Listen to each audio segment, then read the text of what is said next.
एक लिस्ट ऐसी होती है जो तुम कभी नहीं बनाते हो, वो है तुम्हारी दवाई की लिस्ट। वो लिस्ट दूसरा बनाता है, डॉक्टर बनाता है, कोई दूसरा बनाता है, वो लिस्ट तुम नहीं बनाते। आटा, चावल, दाल, शक्कर, साबुन, सर्फ, पाउडर, जो भी सामग्री तुम्हें चाहिए उसकी लिस्ट तुम बना लोगे। पर एक लिस्ट ऐसी होती है तुम्हारे रोग की, बीमारी की, स्वास्थ्य की, जिसकी लिस्ट तुम कभी नहीं बनाते, दूसरा बनाता है, डॉक्टर बनाता है। उसी तरह तुम तुम्हारे कर्म की लिस्ट बना सकते हो कि तुमने कैसा कर्म करा है, पर भाग्य की लिस्ट तो मेरा महादेव ही बना पाता है। आप कर्म की लिस्ट बना सकते हो। कल भी कथा में कहा था, मत बुरे कर्म कर बंदे वरना पछताएगा, भगवान की आंखों से तू बच नहीं पाएगा, तू बच नहीं पाएगा। अरे ओ अज्ञानी मत करना, तेरे कर्म का फल भी तू ही पाएगा, जैसा किया तूने तेरे आगे आएगा।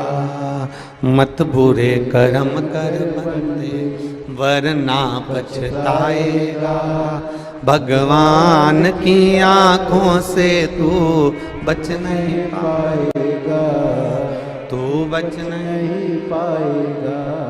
तुम्हारे कर्म की लिस्ट तुम बना सकते हो, अच्छा करा कि बुरा करा, झूठ बोला ना बोला, सत्य कहा ना कहा, उस कर्म की लिस्ट बनाने वाले तुम हो। भगवान गीता में भी कहते हैं कर्म किए जा, कर्म करो। हम भी आपसे कहते हैं कर्म करो, करो कर्म, जाओ। जिस कार्य को करने जा रहे हो उस कार्य को लगनता से करना, दिल से करना। और जब तुम लगनता से करोगे, दिल से करोगे, तो निश्चित है उस कार्य में सफलता जरूर मिलेगी, उसको कोई रोक नहीं सकता। करो।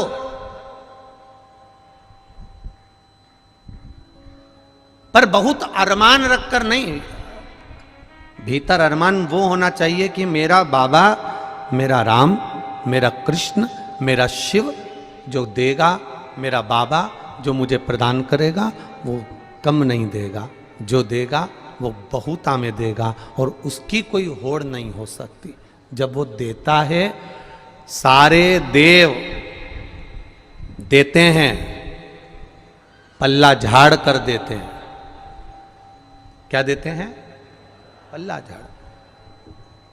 सारे देव देते हैं तो पल्ला झाड़ कर देते हैं। तुम्हारे भाग्य में कितना लिखा है, कितना तुम्हारे को देना है, कितना कम देना है, कितना अधिक देना है, कैसा देना है, सारे देव देते हैं तो पल्ला झाड़ कर देते हैं। और मेरा महादेव देता है तो छप्पर फाड़ कर देता है।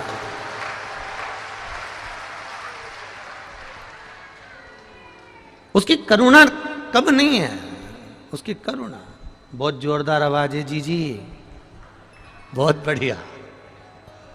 वो देता है तो बड़ी बड़े आनंद में देता, बड़े आनंद। और तेरी कृपा बिना न हिले एक भी अणु, लेते हैं श्वास तेरी कृपा से। उसने देने में कोई कमी नहीं रखी, बस अपने भीतर थोड़ा सा संतोष रूपी धन होना चाहिए। एक गुरुजी के दो चेले थे। जजमान ने कहा तुम्हारे शिष्यों को हमारे घर में भोजन करने भेज देना। ठीक है, भेज देंगे। अब गुरुजी ने दोनों चेलों को भोजन करने के लिए भेजा, और भोजन करने के लिए जब गुरुजी ने भेजा तो दोनों से कह दिया अच्छे पेट भर कर खा कर ना हो, जो भी मिले उसको अच्छे से पाना, प्रेम से पाना, आनंद से पाना।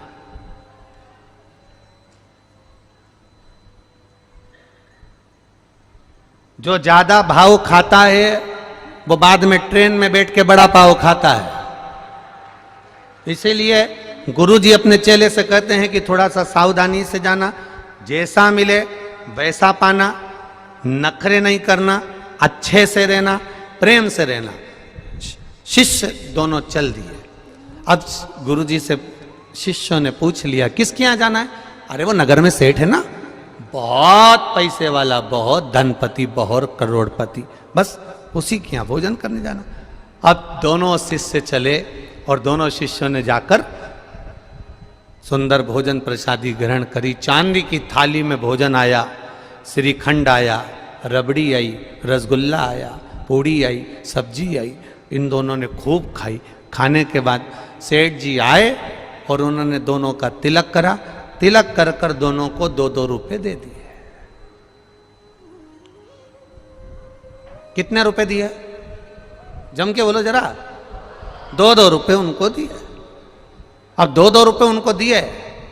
दोनों दोस्त जाने लगे, शिष्य जाने लगे। एक बड़ा खुश था, बड़ा प्रसन्न। एक की प्रसन्नता इतनी थी जिसका वर्णन नहीं, और दूसरा मुंह उतारा हुआ था, मुंह लटका हुआ था, लटका लटका मुंह भिन भिन कर रहा था। काय का सेठ? काय का सेठ? बताओ। भिखारी 2 रुपया दिया। काय का सेठ? भिखारी 2 रुपया दिया। अब एक प्रसन्न है और एक का मुंह उतरा हुआ है। एक की प्रसन्नता है और एक का मुंह उतरा हुआ है। अब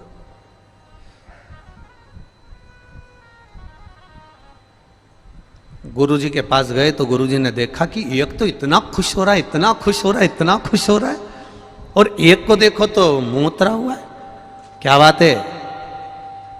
इसको दक्षिणा ज्यादा मिली है क्या? इसको दक्षिणा ज्यादा मिली है क्या? नहीं नहीं, गुरुजी मुझको भी 2 रुपए मिले हैं और इसको भी 2 रुपए मिले हैं, तो तेरा मुंह क्यों उतरा हुआ है? अरे गुरुजी पूछो ही मती। चांदी की थाली में खाना खिलाया,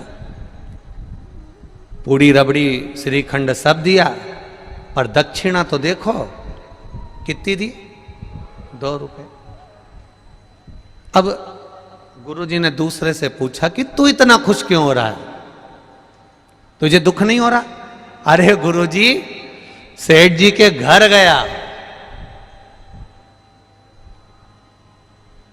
जिंदगी में आज तक चांदी की थाली में खाना नहीं खाया था, खाना खाया, श्रीखंड रबड़ी खाई, और गुरुजी वो सेठ जो कभी किसी को 1 रुपया नहीं दे, उसने मुझे 2 रुपए दिए। इससे बड़ी खुशी जिंदगी की नहीं हो सकती। जो कभी किसी को 1 रुपया ना दे, वो मुझे 2 रुपए दे रहा है, जिंदगी की इससे बड़ी खुशी नहीं हो सकती। तो गुरुजी ने दूसरे चेले से पूछा क्यों रे, तुझे दुख क्यों हो रहा है? अरे गुरुजी पूछो ही मती, मैंने तो सोचा था इतना करोड़पति चांदी की थाली में जब भोजन करा रहा है, इतना अच्छा अच्छा खाना खिला रहा है, तो मेरा मन कहता है कि ये जरूर दक्षिणा में 100 रुपए तो देगा। बस हमारे दुख का कारण यही है कि हम इतनी अभिलाषा लेकर चलते हैं, वो थोड़े में हम संतुष्ट नहीं हो पाते कि जो मिला वो परमात्मा की कृपा से मिला है। जो दिया उसने कम ना दिया। अच्छा परिवार दिया, अच्छा कुटुंब दिया, अच्छे बच्चे दिए, अच्छी पत्नी दी, अच्छे माता पिता दिए, ये सारे संबंध हमको दिए, सारे संबंध। दुनिया का केवल एक संबंध ऐसा होता है जो 84 लाख योनियों में मनुष्य का शरीर भी आता है। इस 84 लाख योनियों के अंतर्गत केवल एक संबंध ऐसा होता है जो केवल एक बार मिलता है। वो संबंध है माता पिता और पुत्र का। माता पिता और पुत्री का ये संबंध केवल एक बार मिलता है। बाकी तुम जितने जन्म लोगे, तुम कुत्ता बन के भी पैदा हो गए तो ये जगदम्बा ना, ये भी जन्म ले लेगी। तुम मेंढक बन के जन्म ले लिए तो ये मेंढकी बन के जन्म ले लेगी।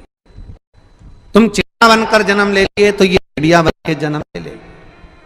पत्नी हर जन्म में मिलेगी, बच्चे हर जन्म में मिलेंगे, परिवार हर जन्म में मिलेगा, घर हर जन्म में मिलेगा, कुटुंब हर जन्म में मिलेगा। पर केवल एक संबंध ऐसा होता है कि माता पिता पुत्र और बेटी का संबंध केवल एक बार होता है, यह संबंध दूसरी बार नहीं। जो आज माता पिता मिले हैं ये दूसरी बार मिलने वाले नहीं हैं। करो आदर, करो सम्मान, करो सत्कार। इसका हवा आ रही है थोड़े से, इसका आदर करिए, सम्मान करिए, सत्कार करिए।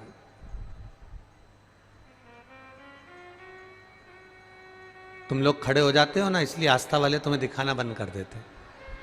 बार बार तुम लोग हाथ हिलाते हो। आप बैठे रहोगे अपनी जगह पर, कथा का रस तत्व ग्रहण करो कि टीवी की ओर देख रहे हो, इशारा करना। आप लोग आनंद लो, कथा का रस तत्व ग्रहण करो। महाराज, संबंध एक है, वो माता पिता का संबंध है। और वो माता पिता का जो संबंध है बच्चों से, वो संबंध केवल एक बार रहता है, पुत्र का माता पिता के प्रति, बेटी का माता पिता के प्रति। बाकी का कोई संबंध बार बार नहीं होता, बार बार नहीं, कोई संबंध। ये एक ही बार मिला है, बाकी के सारे संबंध मिलते जाए, मिलेंगे। करो भजन, तुम्हारे समान की लिस्ट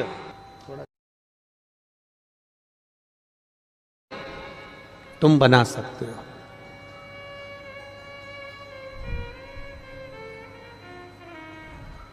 पर एक लिस्ट है तुम्हारी दवाई की जो डॉक्टर बनाता है।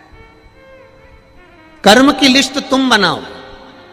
मैं मृत्युलोक में जन्मी हूं, मैं इस मृत्युलोक में आई हूं, अच्छा कर्म करूंगी, अच्छा कर्म करूंगा। जिंदगी में कोई ऐसा कार्य कर कर जाऊं कि अंत समय में वो परमात्मा से मिलन हो जाए। और जब उस परमात्मा से मिलन होगा तो वो मिलन फिर आखिरी होगा, आखिरी। और वो धैर्यता, वो आनंदता हमारे भीतर प्रकट होना चाहिए, और वो विश्वास से प्रकट होगी। मानो तो मैं गंगा मां हूं, ना मानो तो बहता पानी। आप मानो तो गंगा जी है, नहीं तो नहीं है। आप मानो तो कुबेरेश्वर धाम का कंकर शंकर है, और ना मानो तो वो तो तुम्हारे गांव में भी कंकर है। मानो तो उसके ऊपर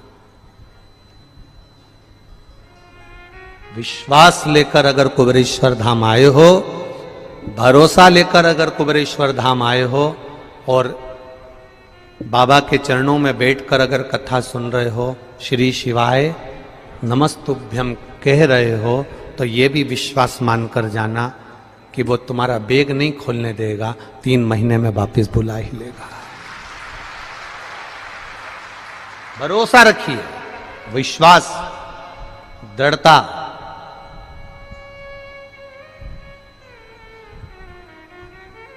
और जब तक भरोसा दृढ़ ही नहीं होगा तब तक वो मिल नहीं सकता। एक बच्चे को माता पिता गर्मी की छुट्टी में अपने माता पिता के यहाँ ले जाते थे, दादा दादी के। बच्चा रोज हर गर्मी की छुट्टी में दादा दादी के यहाँ जाता था। बच्चा हर गर्मी की छुट्टी में दादा दादी के यहाँ पहुँचता था। अब बच्चा जब हर गर्मी की छुट्टी में दादा दादी के यहाँ पहुँचता, माता पिता के साथ बैठ कर जाता ट्रेन में, दादा दादी के यहाँ रुकता। समय बीतता गया, बच्चा थोड़ा बड़ा हो गया बच्चा। तो बच्चे ने कहा, पापा पिताजी अब की बार मैं अकेला चले जाऊंगा दादा दादी, अगर आपको छुट्टी नहीं मिल रही तो मैं चले जाता हूं, अकेला चले जाता हूं। अब बच्चे ने जिद करी तो पिताजी ने एक पर्ची लिखी, और पर्ची लिखकर पिताजी ने उसकी जेब में डाल दी और उसको ट्रेन में बिठा दिया। ट्रेन में बिठाया, वो जाने लगा। अकेला जिंदगी में पहली बार गया था, पहली बार घर से बाहर निकला था। अब पर्ची डालकर जेब में पटक दी और उसको वो चल दिया। ट्रेन में बैठा, बेटा घबराना नहीं हो, चिंता मत करना हो, वहां जाएगा, तेरे चाचा जी मिलेंगे, तेरे काका जी मिलेंगे, वो तुझको उतार लेंगे, तो टेंशन मत लेना हो। बच्चा जा रहा है, उसको थोड़ा सा भय लगा। जैसे ही टीसी आया, चेकर आया और उसको भय लगा। जब उसको भय लगा तो उसने सोचा कि ना जाने पिताजी ने जेब में क्या रखा है, देखूं तो सही। और उसने जेब में से पर्ची निकाली और पर्ची निकाल कर जेब में से पढ़ा तो उस पर्ची में लिखा था, चिंता मत कर, बैठे रहे, मैं पीछे वाले डब्बे में बैठा हूं, तो टेंशन मत ले। बच्चा निर्विज्ञ हो गया। अब बच्चे को रत्ती भर की चिंता नहीं है, अभी टेंशन था, अभी चिंता थी। पर्ची पढ़ी और पर्ची में लिखा था कि मैं पीछे वाले डब्बे में बैठा हूं, तो चिंता मत कर, तेरे पीछे ही बैठा हूं, तो चिंता मत कर, आराम से बैठे रहे, आराम से चलते रहे, आराम से दादा के घर जा, तो चिंता मत करना, मैं पीछे बैठा हूं, चिंता करने की जरूरत नहीं है। बस वो पर्ची कुबेरेश्वर धाम में प्राप्त होती है कि आप चिंता मत करना, मेरा महादेव तुम्हारे साथ पीछे पीछे चल रहा है। अकाल मृत्यु वो मरे जो काम करे चंडाल का, काल उसका क्या बिगाड़े जो भक्त हो महा। वो चल रहा है तुम्हारे पीछे पीछे, हर पल, हर घड़ी, हर क्षण चल रहा है।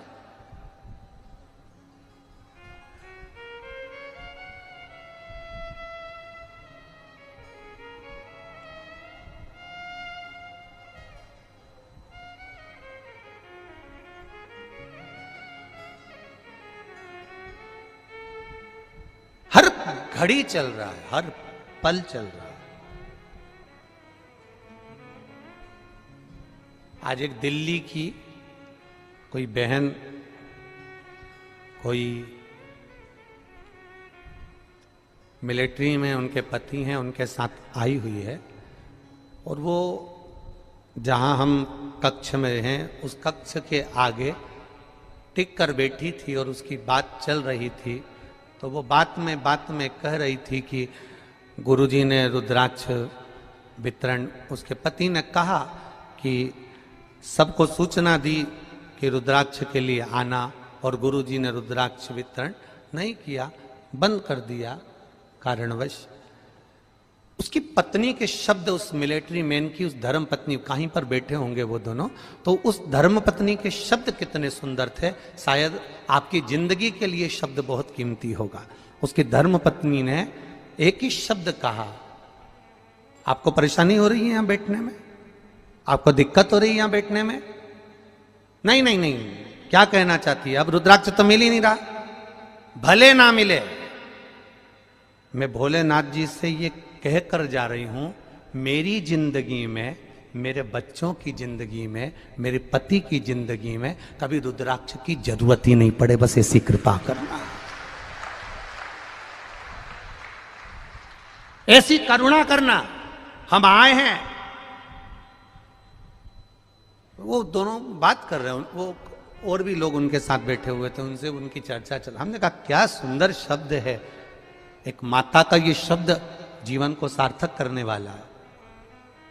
आप भी जब यहां से जाओ तो मेरे बाबा से कहकर जाना, बस तू मेरे साथ चलना, बाकी का सब तो, पूरी दुनिया मेरी हो जाएगी, बस तू मेरा हो गया तो सब हो गया।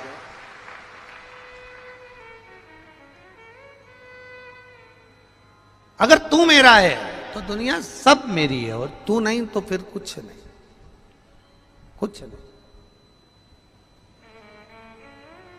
महाराज, भगवान का एक नाम है भिक्षुवर, और भिक्षुवर अवतार की कथा कल चल रही थी। भगवान शंकर जब सत्यारथ के मर जाने के बाद उसकी धर्म पत्नी गर्भ से थी, और वह धर्म पत्नी भी बच्चे को जन्म देकर घाट पर छोड़कर जब पानी पीने के लिए गई तो घड़ियाल ने, मगर ने उसको पकड़ लिया और वो धर्म पत्नी भी मर गई। पार्वती जी के मन में संशय आ गया था, पार्वती जी के मन में संशय प्रकट हो गया था कि ये शंकर भगवान की उपासना करता है, ये शिव का भजन करता है। राजा सत्यारथ शंकर भगवान को जल चढ़ाता है, राजा सत्यारथ भगवान शंकर की आराधना करता है, शिव की आराधना करता है। उसके बाद भी इसके प्राण छूट गए। इसकी धर्म पत्नी वो भी भगवत भजन में डूबी रहती है, उसके प्राण छूट गए। इसकी राज सत्ता चली गई, उसका वैभव चले गया, उसका बच्चा नदी के घाट पर पड़ा हुआ है।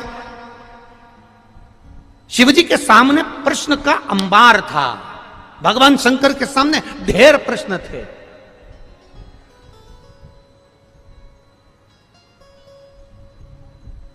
उसका नाम शंकर है। क्या बोलते हैं उसको? शंकर। जो शंका को भी समाप्त कर दे उसी को शंकर कहा जाता है, जिसका एक एक कंकर आनंद देने वाला। शंकर को भजने वाले के भीतर शंका नहीं होना चाहिए। कोई 50 बार कह दे पानी चढ़ाने से क्या होता है, कोई 50 बार कह दे बेलपत्र चढ़ाने से क्या होता है, कोई 50, ये पत्र आया देखो।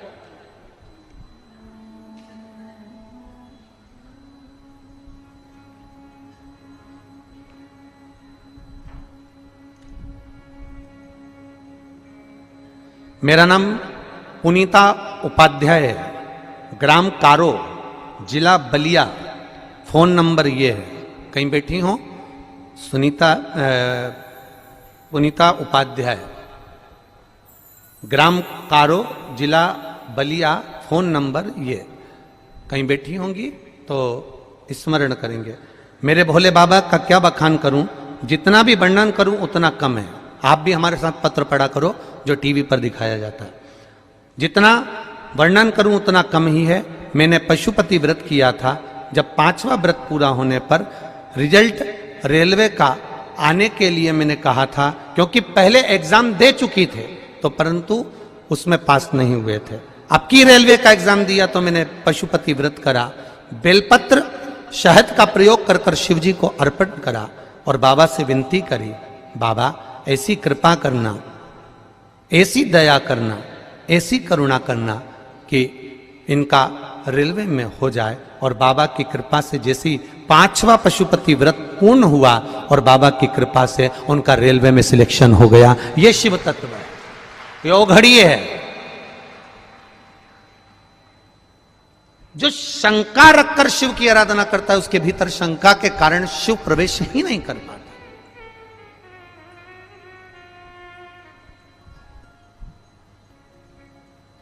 सबसे ज्यादा घर किसके बिगड़ते हैं?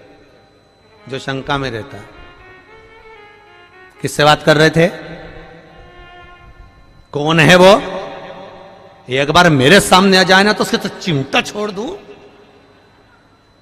बस इतनी देर में कई कई पत्नियों की आदत रहती है दिन भर शंका शंका शंका शंका। कई कई पतियों की आदत रहती है दिन भर मोबाइल में टटोलता ही रहता है, इसने किससे बात करी थी, कौन था, कौन था, कौन था। अपनी आनंद की जिंदगी सब नरक कर ली केवल शंका करते करते करते करते। एक बार अगर विश्वास करा होता तो शंका बीच में आती ही नहीं।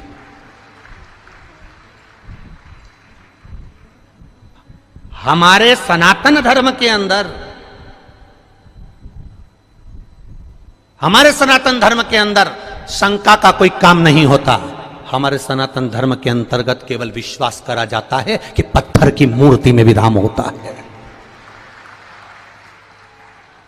हमारे सनातन धर्म के अंतर्गत शंका का कोई काम नहीं होता। हमारे सनातन धर्म के अंतर्गत केवल विश्वास होता है कि रामचरितमानस के एक एक पन्ने में एक एक शब्द में राम समाया होता है, उसको समझने वाला होना चाहिए। हमारे सनातन धर्म के अंतर्गत शंका में शंका नहीं होती। हमारे सनातन धर्म के अंतर्गत विश्वास होता है कि गौ माता के अंतर्गत 33 कोटि देवी देवता विराजमान होते हैं। यह विश्वास है हमारा, यह विश्वास है हमारा। हमारे सनातन धर्म के अंतर्गत तिरुमाला के पर्वत पर जाते हैं तो वेंकटलाल का दर्शन करते हैं, गोवर्धन पर्वत पर जाते हैं तो गिरिराज जी का दर्शन करते हैं, हम कामतगिरी पर्वत पर जाते हैं तो कांतानाथ जी का दर्शन करते हैं, हम काशी में जाते हैं तो गंगा की लहरों में भी गौरा का दर्शन करते हैं, हम सनातन धर्म के अंतर्गत एक एक बच्चे में राम देख लेते हैं और एक एक बेटी में सीता का दर्शन कर लेते हैं। यह सनातन धर्म का विश्वास है। सनातन धर्म में शंका का कोई काम नहीं, पर फिर भी दुनिया के लोग उसको शंका उत्पन्न कराते हैं। दुनिया के लोग जान करके शंका, क्या होता है शंकर जी पे जल चढ़ाने से, क्या होगा मंदिर जाने से, क्या होगा लोटा भर के पानी चढ़ाने से। तो जो तुमसे कहे कि लोटा भर के पानी चढ़ाने से कुछ नहीं होता, तो उससे कहना ये ज्ञान देने से भी कुछ नहीं होता। तू हमको काय को ज्ञान दे रहा है कि लोटा भर के पानी चढ़ाने से क्या होगा? ये तो हमारे भीतर की सोच है, ये तो हमारे भीतर का भाव है।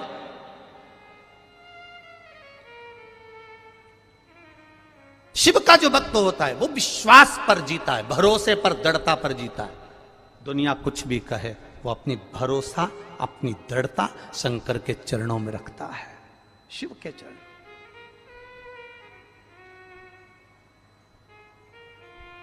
पार्वती, तुमने राजा सत्यारथ का जीवन देखा है, तुमने राजा सत्यारथ के लिए, तुम कह रही हो कि राजा सत्यारथ पूजन करता था, पाठ करता था, अर्चना करता था, शंकर को जल चढ़ाता था, शिवालय जाता था, और उसकी धर्म पत्नी भी जल चढ़ाती थी, शिवालय जाती थी, उसका बच्चा पड़ा हुआ है, उसका पूरा वैभव चले गया। शंकर की आराधना करने वाले को इतना कष्ट होगा, शिव की आराधना करने वाले को इतना दर्द होगा, शंकर की आराधना करने वाले को इतना दुख होगा, ये तो होना नहीं चाहिए था।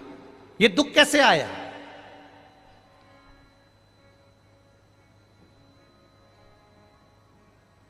ये कष्ट कैसे आया? ये तकलीफ कैसे आई? शिव जी ने कहा, पार्वती चल मैं तुझे घुमा के लाऊं, और घुमाया। जलाशय में पार्वती जी को पूरी लीला का दर्शन करा दिया कि पूर्व समय के भोग के कारण, पूर्व समय के दूसरे का सामान ले लिया था, दूसरे के घर पर आक्रमण कर दिया था, दूसरे का वैभव चुरा लिया था, दूसरे का धन चुरा लिया था, दूसरे की सत्ता चुरा ली थी। इसलिए इस जन्म में भले मेरा भजन करा इसने, मुझ पर जल चढ़ाया इसने, मेरी आराधना करी इसने, पर पूर्व कर्म का भोग तो भोगना पड़ेगा। हम पहले भी कथा में कहे, तुम वेद पुराण को मानो ना मानो,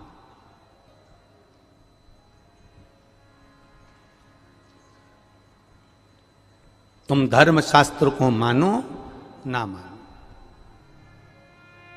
तुम अपने बड़ों को मानो ना मानो, तुम अपने गुरु को मानो ना मानो, पर इतना जरूर मानकर चलना कि कर्म का भोग तो परमात्मा को भी भोगना पड़ा, तो अपन तो मनुष्य हैं, भोगना पड़ता ही है, पड़ेगा।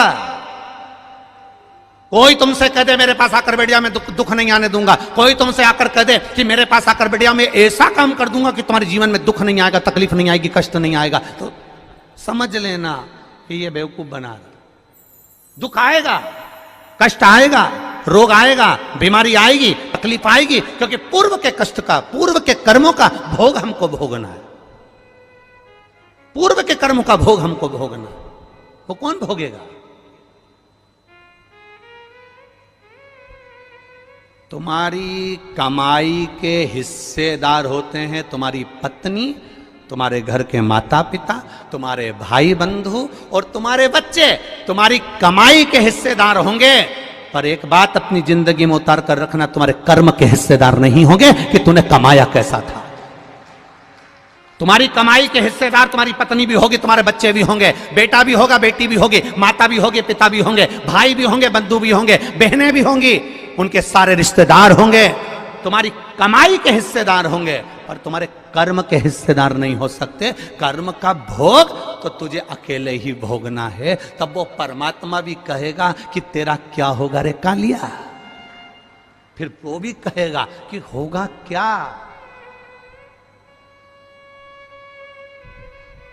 क्या कर्म करेगा।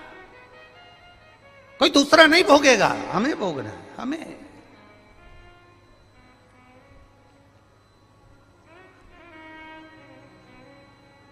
महाराज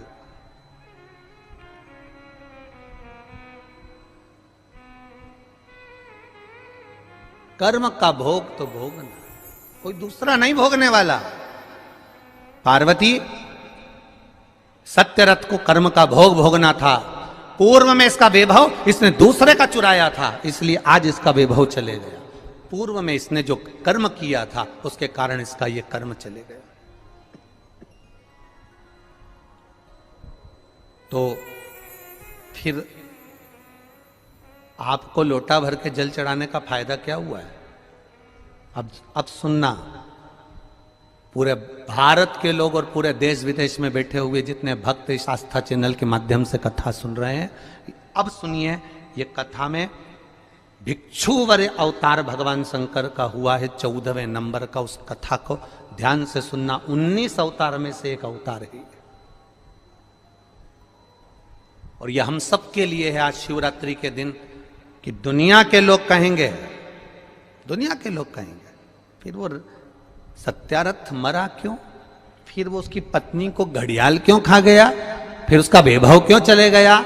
कई लोग कहते हैं ये दुख क्यों आता है, तकलीफ क्यों आती है, कष्ट क्यों आता है, ये पूर्व कर्म का भोग है। फिर हमने शंकर जी को जल चढ़ाया, शिव जी की आराधना करी, शंकर को हमने पानी चढ़ाया, शंकर जी के मंदिर गए, शिवालय गए, देवालय गए, फिर उसका फायदा क्या हुआ, उसका लाभ क्या हुआ।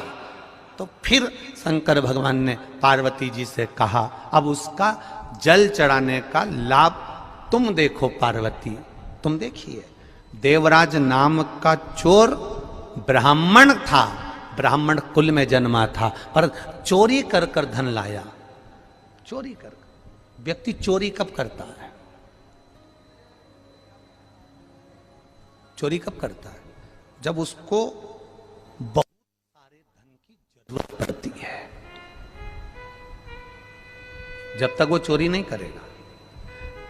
भगवान ने जितना बड़ा पेट दिया है ना, 1 बीता का दिया तो 1 बीता का, 2 बीता का दिया तो 2 बीता का, जितना बड़ा पेट दिया है भगवान ने उसको पेट भरने के, पेट दिया तो पेट भरने के लिए भगवान ने उसको भोजन भी दिया। ये पेट भरने की जवाबदारी तो मेरे भोलेनाथ की है, पर पेटी भरने की जवाबदारी मेरे भोलेनाथ की नहीं है। पेट जितनी जवाबदारी मेरे शंभू की है, पेट जितनी जवाबदारी मेरे शंकर की है, पेट जितनी जवाबदारी मेरे कुबेर भंडारी की है, पेट जितनी जवाबदारी है तो भरेगा वो। बस इस पेट से हटकर जब दूसरा कहीं काम, लोभ, आसक्ति, वासना, तृष्णा, देवराज के साथ हुआ क्या था? देवराज की पत्नी थी, बच्चे थे, जो पत्नी थी, बच्चे थे, उनके पेट भरने की जवाबदारी भी भोलेनाथ की थी। भोलेनाथ ने पेट भरा, पर दिक्कत कहां खड़ी हो गई? जब देवराज अपनी बुद्धि को भ्रष्ट कर लिया। बुद्धि कब भ्रष्ट हुई? जब देवराज ने एक सुंदर कन्या को देख लिया, सुंदर स्त्री को देख लिया, स्त्री के चक्कर में पड़ गया। स्त्री ने कहा मुझे सुंदर सोने का हार ला कर दो, उसने हार ला कर दिया। मुझे सुंदर ये सामान ला कर दो, उसने ला कर दिया। अब उसके पास जितना धन था उसने खर्च कर दिया, अब कहां से लाएगा? तो उसने फिर चोरी करना प्रारंभ करा। जब अति होने लगती है, जब किसी चीज की जरूरत ज्यादा पड़ने लगती है, तब वो चोरी करना प्रारंभ कर। इतना बड़ा मोबाइल था, इतना बड़ा, 1500 रुपए का था। अब किसी का रोड पे पड़ा हुआ दिखा, अब वो इतना बड़ा, कितना खुश हुआ।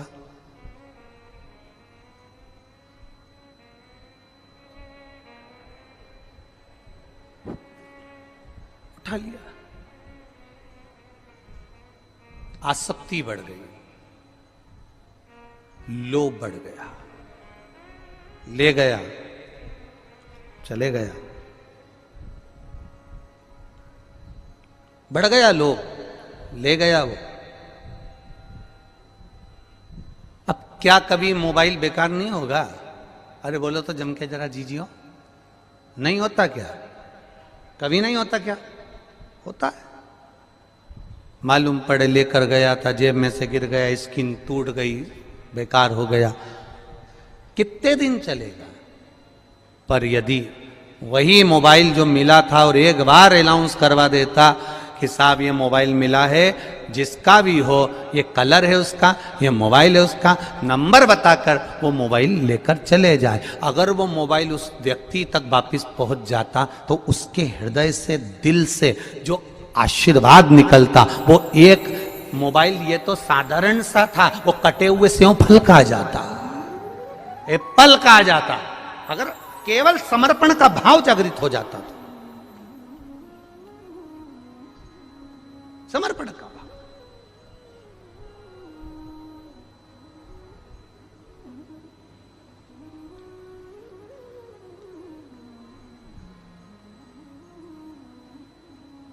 महाराज फल क्या मिला? जल चढ़ाने का फल क्या है? शिव जी ने कहा देवराज की कथा याद रखो, शंकर जी के मंदिर में चोरी कर का धन लेकर गया, वापिस लौट कर आया, आने के बाद बेलपत्री के वृक्ष के नीचे बैठा था और स्वास्थ्य खराब हुआ, शरीर में ताप पड़ा, बीमारी हो गई, रोग हो गया, मर गया। मरा, शंकर जी ने उसके लिए नंदी लगाया, नंदी पर बैठकर वो कैलाश धाम गया। तो इसने तो पाप करा था, इसने तो चोरी करी थी, इसने तो ये चोरी का धन लाया था, और इसने तो कभी शंकर का गुणगान नहीं करा, फिर मरकर इसको कैलाश धाम कैसे मिल गया? तो देवराज ने भी ये प्रश्न किया। तो भगवान शंकर नंदी पकड़कर जब चल रहे थे तो नंदी जी बोल दिए, सुन देवराज, ये तेरा पुण्य नहीं है, ये तेरा पुण्य नहीं है देवराज, जो तुझे मिल रहा है कैलाश धाम, ये पुण्य है तेरी बूढ़ी माँ का, जो रोज शंकर के मंदिर जाती थी, लोटा भर के जल चढ़ाती थी, उसका पुण्य बेटे के हिस्से में आ गया। ये पुण्य है। ये इतने जजमान बैठे हैं 15-16, ये इन जजमानों का तो पुण्य है, परंतु इनके बच्चों को भी ये सोच लेना चाहिए, इनके बेटे और बहुओं को भी ये सोच लेना चाहिए, सबसे ज्यादा प्रसन्न होना चाहिए इनके बेटे और बहुओं को, इतना खुश होना चाहिए कि हमारे माँ बाप का कोई तो पुण्य होगा जो शिव महापुराण की कथा के यजमान बनकर बैठे हैं, कोई तो पुण्य होगा। प्रसन्नता होना चाहिए। आज वो पूना वाले जजमान जा रहे थे, जाने का था उनका, तो कह रही थी उनके यहां से एलईडियां चालू करिए। पूना वाले जजमान के घर से बोल रही थी बहू रानी, कहे गुरुजी थोड़ा जरूरी काम है तो हम पुणे जा रहे हैं, पर जाते जाते हमको कुछ नहीं चाहिए, बस जजमान पद जैसे यहां मिला है ऐसी कृपा एक बार कर दो कि ऐसी जजमान पद पुणे में भी एक बार मिल जाए, बस महादेव से ये प्रार्थना, ऐसी कृपा कर दीजिए, ऐसी दया। अब विचार देखिए लोगों के कितने सुंदर भाव हैं, कितने सुंदर भाव। और आपसे भी निवेदन करूंगा यहां से जाते जाते एक बार मेरे देव अधिदेव महादेव कंकर शंकर की धरा को प्रणाम कर कर कहकर जरूर जाना कि बाबा ये झोली लाया हूं ना, इतनी भर कर भेजना, इतनी भर कर भेजना कि मैं भी एक बार शिव महापुराण का यजमान जरूर बनूं, ऐसी कृपा कर दो। कहकर जाओ उसको। खाली न जाता कोई दर से तुम्हारे, खाली आप भी गाइए, दर से तुम्हारे। दीनानाथ तू चुप हो जा, इनको गाने दे जरा एक बार वापिस से, फिर से बोलिए। खाली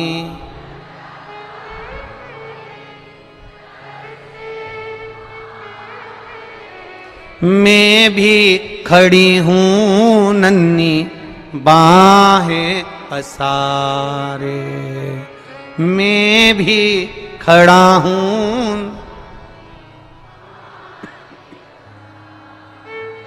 अपने हृदय से लगा लो, लगा लो, गिरा जा रहा हूं, उठा लो, उठा लो। प्रभु अपने दर से अब तो न टालो, गिरी जा रही हूं, उठा लो। खाली न जाता कोई दर से, मैं भी खड़ी हूं नन्ही बाहें पसारे। बाबा तेरे दर से कोई खाली नहीं गया, जो आया वो झोली भर कर ले गया। तो फिर मेरे लिए क्यों ना प्रभु, मेरे लिए क्यों ना।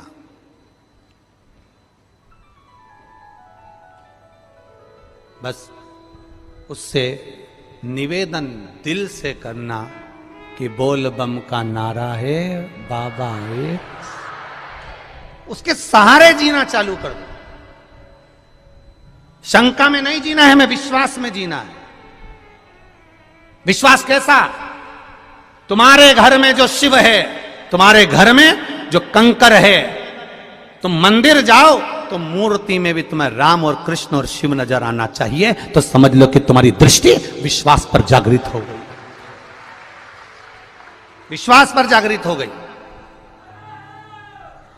अब कहे लोग शंका और विश्वास में बहुत अंतर है महाराज। शंका तुरंत उत्पन्न हो जाती है, शंका तुरंत आ गई। किसी ने कुछ बोला और तुम्हें शंका आई, किसी ने कुछ कह दिया और उसमें शंका। अब शंका तो अभी सोशल मीडिया पे कितना कितना चल रहा है। हम कहें जितने लोग सोशल मीडिया पे डाल रहे हैं कि इतने सारे मर गए ने, इतने सारे जी गए ने, ऐसी भगदड़ हो गई। जब पूरी जमाने भर की मीडिया यहां पर है तो भगदड़ का एक सीन भी बता देते जिंदगी में। तुमने लिखा तो था कि भगदड़ हुई, रुद्राक्ष फेंका, ये करा वो करा, दिखाते तो सही एक बार कि इतने मर गए, इतने जी गए।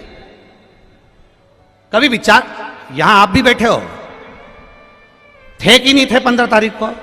बोलो, जम के बोलो, थे ना? कोई भगदड़ का सीन दिखा कि लोग भगे हों, दौड़े हों और मर रहे हों? कहीं दिखा हो तो बताना, दोनों हाथ उठाकर बताना एक बार कि दिखा हो तो बताना, कहीं नजर आया हो। अब किसी को हार्ट अटैक हो गया तो कह दिया भगदड़ हो गई। महाराज उसके शरीर पर किसी का एक जूता पड़ा हुआ दिखा हो, किसी का पांव पड़ा हुआ दिखा हो, किसी को खरोच आती हुई दिखी हो तो जरूर बताना। यह महादेव की धाम है, इसको बदनाम करने का प्रयास मत करिए।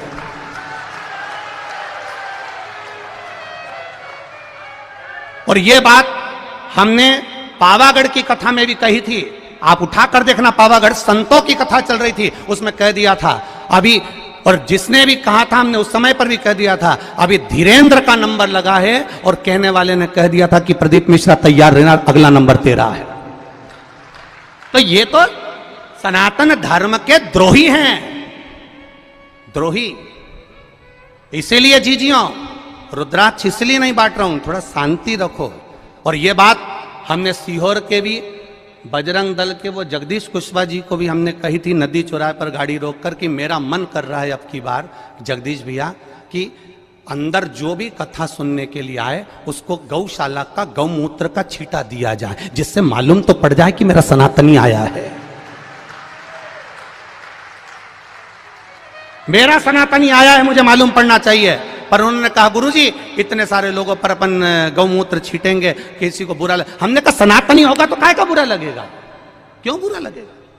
ये सब सनातन धर्म के द्रोही हैं कहीं ना कहीं। बस उनको तो किसी ना किसी रूप में कोई ना कोई बवाल मचाकर ये रुद्राक्ष महोत्सव कैसे भी कैंसिल कराने के लिए तत्परता थी इनकी, और इन्होंने पहले सोच कर रखा था। उसका विचार नहीं करना हमको।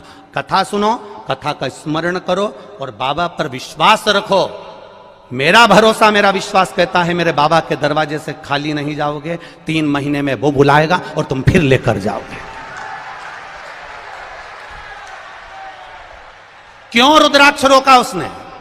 रुद्राक्ष अगर देने से रोका है तो सोच कर रोका होगा मेरे महादेव ने, किसी कारण से रोका होगा मेरे महादेव ने। क्या जोरदार लाइन चल रही थी, एक एक सीसीटीवी कैमरे की।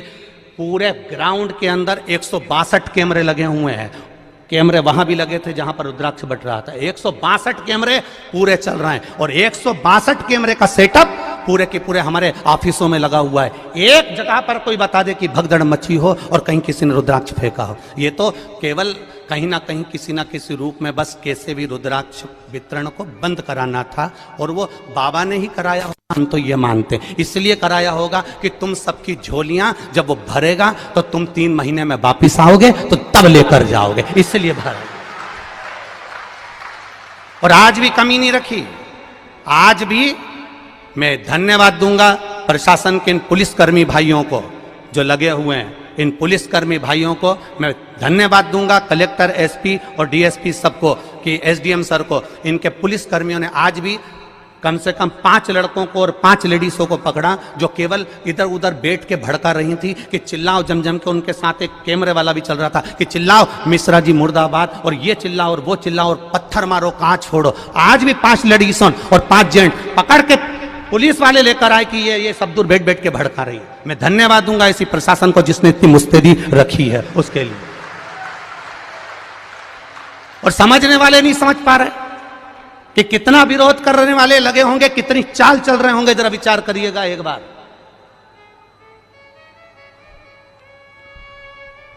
बरहानपुर कथा हुई, परभणी कथा हुई, मालेगांव कथा हुई। हम भी कथा करने जाते हैं, हमको भी मालूम है कि कितनी भक्त लोग कथा सुनने आते हैं। तो हमको ये अंदाजा नहीं होगा कि इस पावन धरा पर कितने आएंगे, कितनी व्यवस्था करी होगी, कितना लगाया होगा समय, प्रशासन ने भी कितनी व्यवस्था करी होगी। केवल बस चक्र घुमाना है, और चक्र को घुमाकर कैसे भी सनातन धर्म को ले जाकर खड्डे में डाल देना है, उसके बाद सनातनियों को दूर हटाना है। तुम समझे ही नहीं।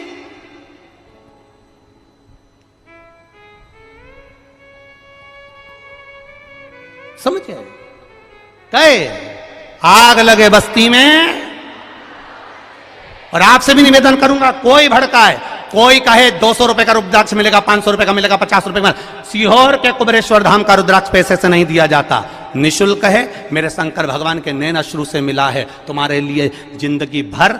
और अब तो ये प्रयास रहेगा कि साल भर में कभी भी आ जाना, और मेरा विश्वास है खाली झोली नहीं लाओगे, इतना लेकर आओगे कि तुम लुटा कर जाओगे और रुद्राक्ष लेकर जाओगे। ये विश्वास, ये भरोसा।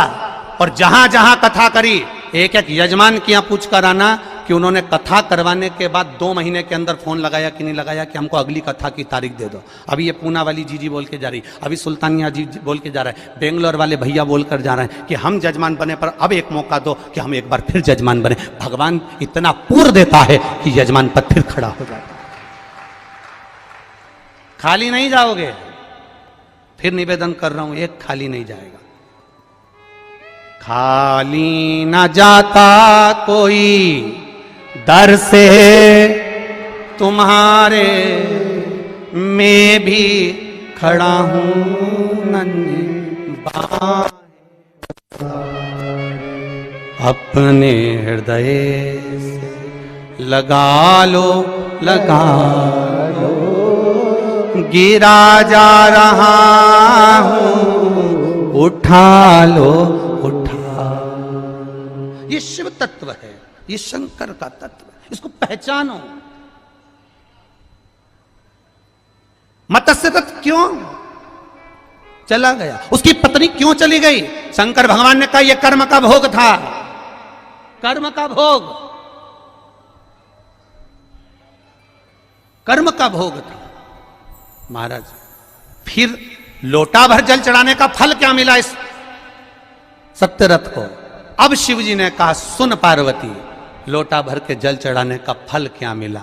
उसका फल ये है, अगर ये नारी गर्भ से होती, पानी पीने जाती और घड़ियाल इसको मार देता तो इसके घर में दिया जलाने वाला भी नहीं बचता, इसका पूरा वंश मिट जाता। इसके बच्चे का जन्म पहले करवाया, बच्चे का जन्म पहले करवाकर घाट पर सुलवाया, पानी पीने ये अकेली गई, इसको मगर ने पकड़ लिया, इसके बच्चे को संभाल कर रखा, क्योंकि इसने जो जल चढ़ाया था उस जल का फल ये मिलेगा कि इसके बच्चे को वापस वही वैभव फिर प्राप्त होगा। थोड़ा धैर्य रखना पड़ेगा, थोड़ा धीरज रखना पड़ेगा, थोड़ी सहनशीलता रखना पड़ेगी, थोड़ी आनंदता रखना पड़ेगी। थोड़ी सहजता रखना पड़ेगी। क्या देगा वो उसके ऊपर। आपका चढ़ाया हुआ एक लोटा जल क्या फल देता है, आपका चढ़ाया हुआ एक लोटा जल आपको क्या प्रदान करता है, ये आपको मालूम पड़ेगा कि आपने जो लोटा भर के जल चढ़ाया था उसका फल क्या मिला है, उसका आनंद क्या मिला है, उसका सुख क्या मिला है।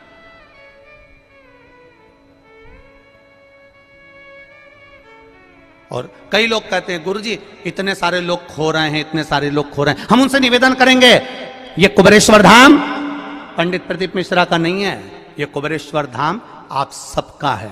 जब तक आपके रिश्तेदार आपको लेने नहीं आए तब तक यहां रहना, और अगर वो नहीं लेने आएंगे तो गाड़ी से हम छोड़ने जाएंगे तुम्हारे घर तक, तुम चिंता मत करना।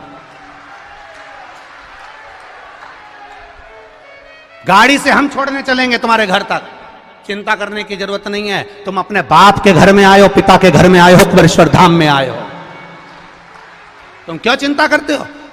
अभी कल एक महिला बोल रही थी गुरुजी मेरे रिश्तेदार घर पहुंच गए, मेरे पास में किराए का पैसा नहीं। हमने समिति वालों से कहा किराए के साथ में इसके साथ एक लेडीज को, एक जेंट्स को भोपाल भेजो, भोपाल में जाकर इसका टिकट कटवाएं और उसको अमरावती का टिकट कटवाकर फिर उसको अमरावती को लाल डब्बा जो बस होती है, एक लाल कलर की बस होती है, उस बस में बिठवाकर उसको अमरावती भेजा। तो तुम ये क्यों सोच के बैठे हो वो खो गया, वो नहीं मिल रहा। जब देखो जब एक प्रश्न, इतने लोग खो गए, इतने लोग खो गए, तो ये सब खोने ही तो आए हैं उस महादेव में।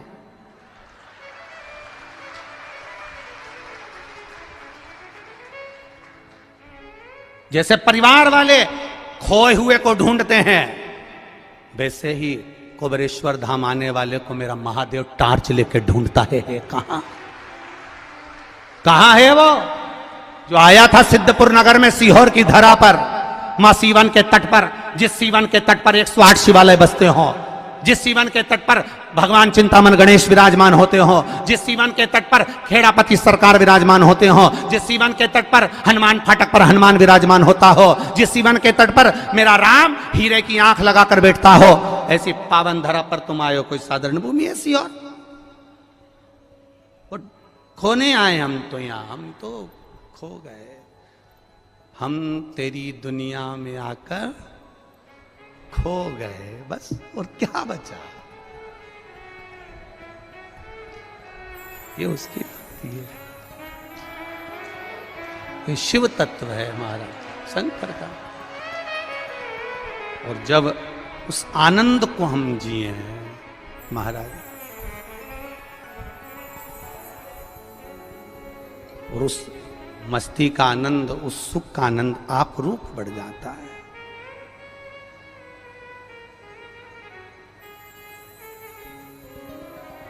महाराज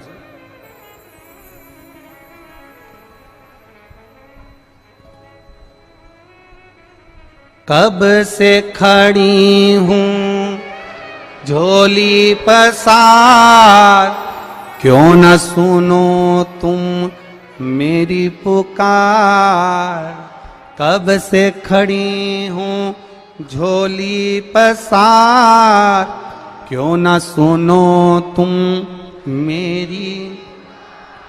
मुझे तेरा ही सहारा है मेरे भोले बाबा, मुझे तेरा ही सहारा है मेरे भोले बाबा। मैंने तुम्हें ही पुकारा है मेरे भोले बाबा, मैंने तुम्हें ही पुकारा है मेरे भोले बाबा। कब से खड़े हैं झोली पसार, क्यों ना सुनो तुम मेरी पुकार। कब से खड़े हैं झोली पसार, क्यों ना सुनो तुम मेरी पुकार। चाह नहीं होती है, जिससे प्रेम करो उससे चाउमीन खाने की चाह नहीं होती है, जिससे प्रेम करो उससे पानी पूरी खाने की चाह नहीं होती है, जिससे प्रेम करो उससे बस एक चाह रहती है कि थोड़ा तो समय दिया करो मुझको, आपके लिए हूं और मैं आपके लिए, थोड़ा तो समय। जिससे प्रेम होता है बस उस समय की चाह करती है। पत्नी पति से कह देती क्या ये फालतू का लफड़ा लगा कर रखा, दिन भर दिल्ली जाना, नोएडा जाना, यहाँ जाना, वहां जाना, वहां जाना, कम से कम हम आपसे प्रेम करते हैं, थोड़ा समय तो दिया करो। बोलो जीतियों, सही बात है कि गलत है? जम के बोलो जरा, सही है ना? एक पत्नी पति से कहती है मुझे समय दो, पति पत्नी से कहता है समय दो, पति अपने धंधे से कहता है, धंधा कहता है, बिजनेस कहता है तुम मुझे समय दो। बोलो बिजनेस कहता है कि नहीं कहता? समय दोगे तो मैं कमाई कराऊंगा, समय नहीं दोगे तो मैं कमाई। अर्थात तुम्हें बिजनेस से प्रेम करना पड़ेगा, प्रेम करोगे तो समय दोगे। सुबह 9 बजे से जाके दुकान पे बैठोगे, रात को 10 बजे तक आओगे, मतलब तुमने काम से प्रेम किया। अब तुमने काम से प्रेम किया तो काम ने तुमको धन दिया। पत्नी से तुमने प्रेम करा तो पत्नी ने भी तुमको इसमें बस प्रेम की 2 बोल दिए, नहीं तो जगदम्बा रोज धड़धड़ाती थी। प्रेम जो तुमने दिया, प्रेम तुमने अगर प्रदान किया, प्रेम में सबसे कीमती है, प्रेम की सबसे बड़ी कीमत है, प्रेम की सबसे बड़ी कीमती दौलत है उसका समय। और जिससे प्रेम होता है ना उसके पास तुम 4 घंटे भी बैठ जाओ ना, समय कम ही पड़ जाता है। प्रेम की कीमत ही सबसे बड़ा समय।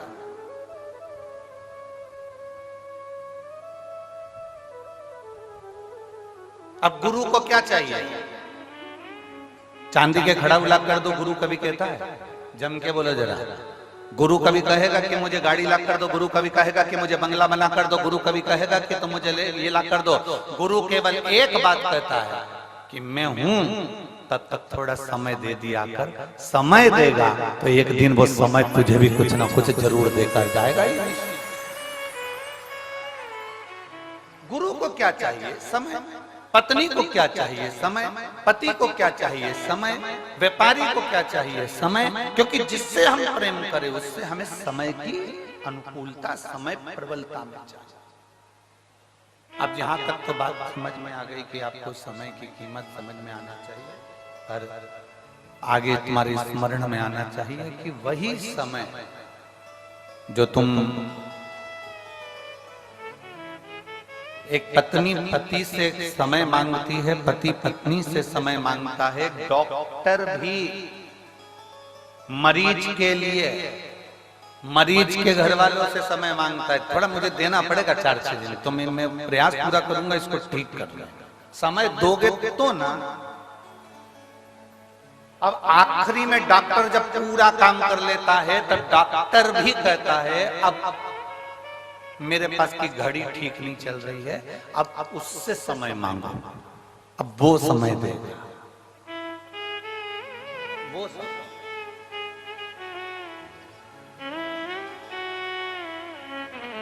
और अब उससे प्रार्थना करी, उससे निवेदन करा, उससे विनती करी, उससे चाकरी करी।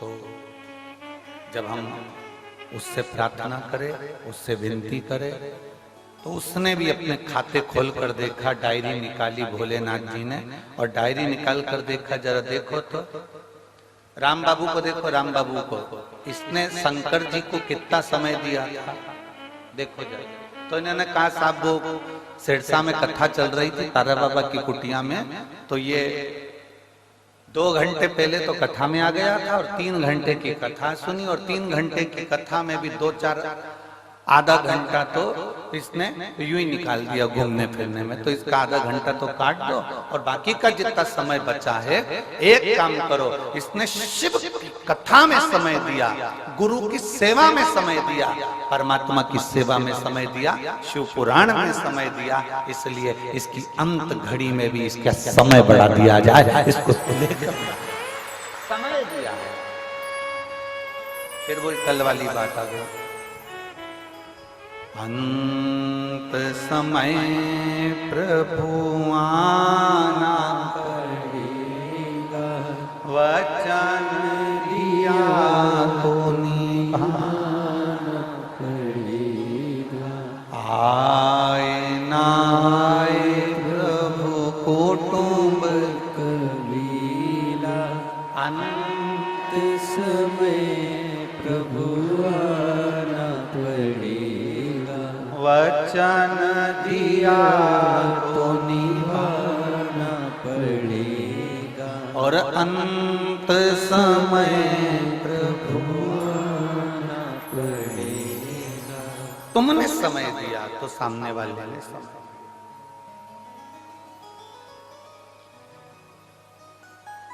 अब तुम्हारे पास समय ही नहीं है।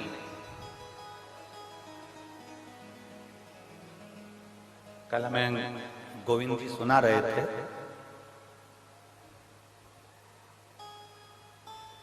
गोविंद जी सुनाते बहुत अच्छा।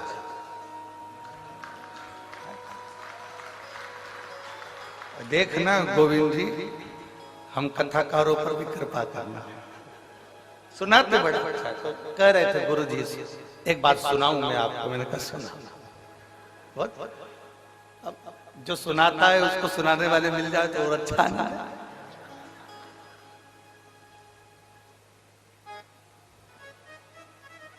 कल किसी एक भक्त का मैसेज भी आया, उसने कहा गुरु जी हरियाणा में सब दमदार लोग रहते हैं। हमने कहा तुम्हें कोई मिला क्या?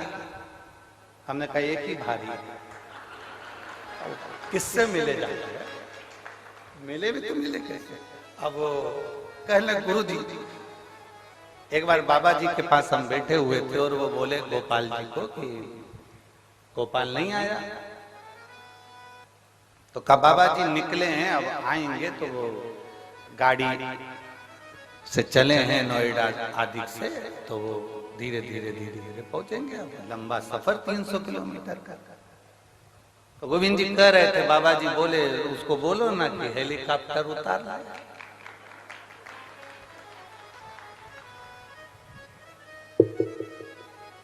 ये गुरु के शब्द नहीं है। गुरु का जो तप है, गुरु की जो साधना है,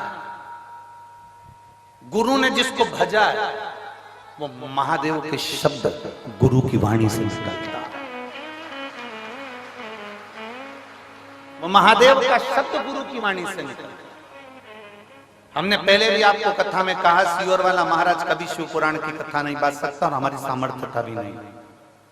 आप लाखों की संख्या में आते हो, रात भर से नींद नहीं आई है, गोविंद जी से पूछो इनसे। और एक वो इनकी वो बेटी कहाँ गई, वो दिन भर सेवा में लगी रही, टेंट कहाँ कहाँ लगाना है, क्योंकि कल जितने पंडाल बनाए थे उसमें पांव रखने की जगह नहीं थी एक भी पंडाल के।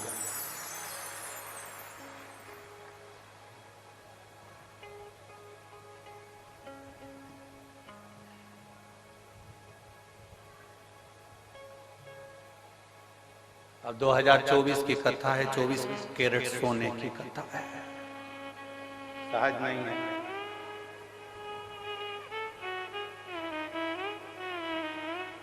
शिव तत्व शंकर को पहचानना, गुरु को पहचानना, सतगुरु को पहचानना, संत को पहचानना, भगवंत को पहचानना, माता पिता को पहचानना। गुरु के कभी शब्द नहीं है। शब्द उस परमात्मा के जो उसने जपा है, जो उसने साधना करी है, जो उसने भजा है, जिसकी वो आराधना करता है, शब्द उसके हो। गुरु के शब्द नहीं।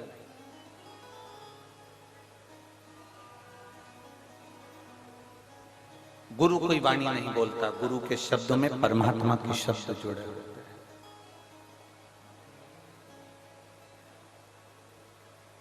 सहजता नहीं है गुरु की वाणी। आप तारा बाबा जी की कुटिया में बैठकर अगर कथा को सुन रहे हैं, शिव महापुराण की कथा को धारण कर रहे हैं, हमने एक बार पहले कथा में कहा था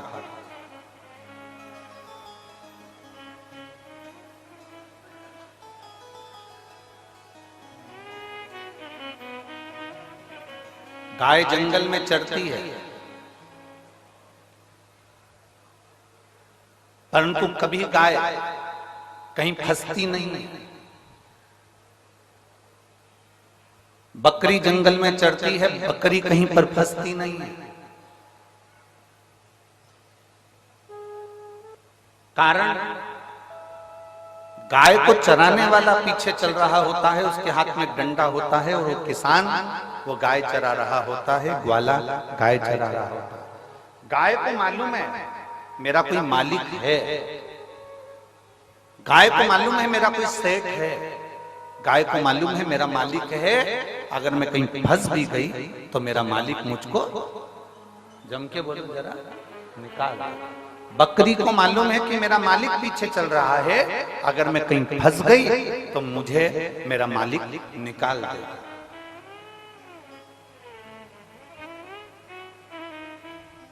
बकरी को मालूम है कि मेरा मालिक मुझे निकाल देगा, भेड़ को मालूम है कि मेरा मालिक मुझे निकाल देगा, ऊंट को मालूम है कि मेरा मालिक मुझे निकाल देगा, घोड़े को मालूम है कि मेरा मालिक मुझे निकाल देगा।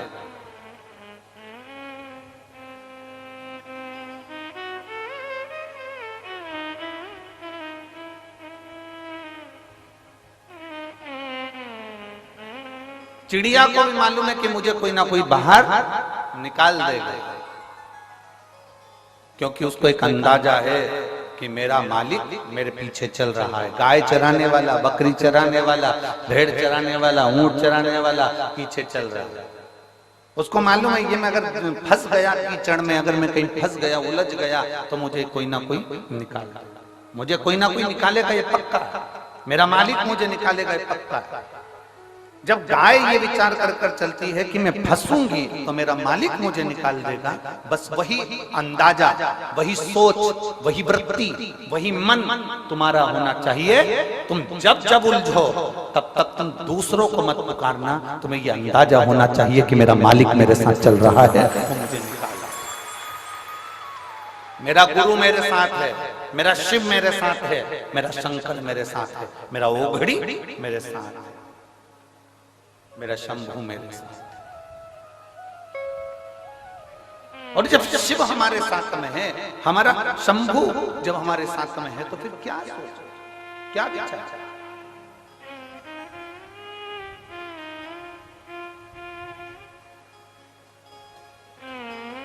बहुत अच्छा बंगला देखोगे ना तो तुम्हारे मन में एक बात जरूर आएगी, इतनी सुंदर दीवार है ना, अंदर से बंगला कितना सुंदर, जाके देखो क्या।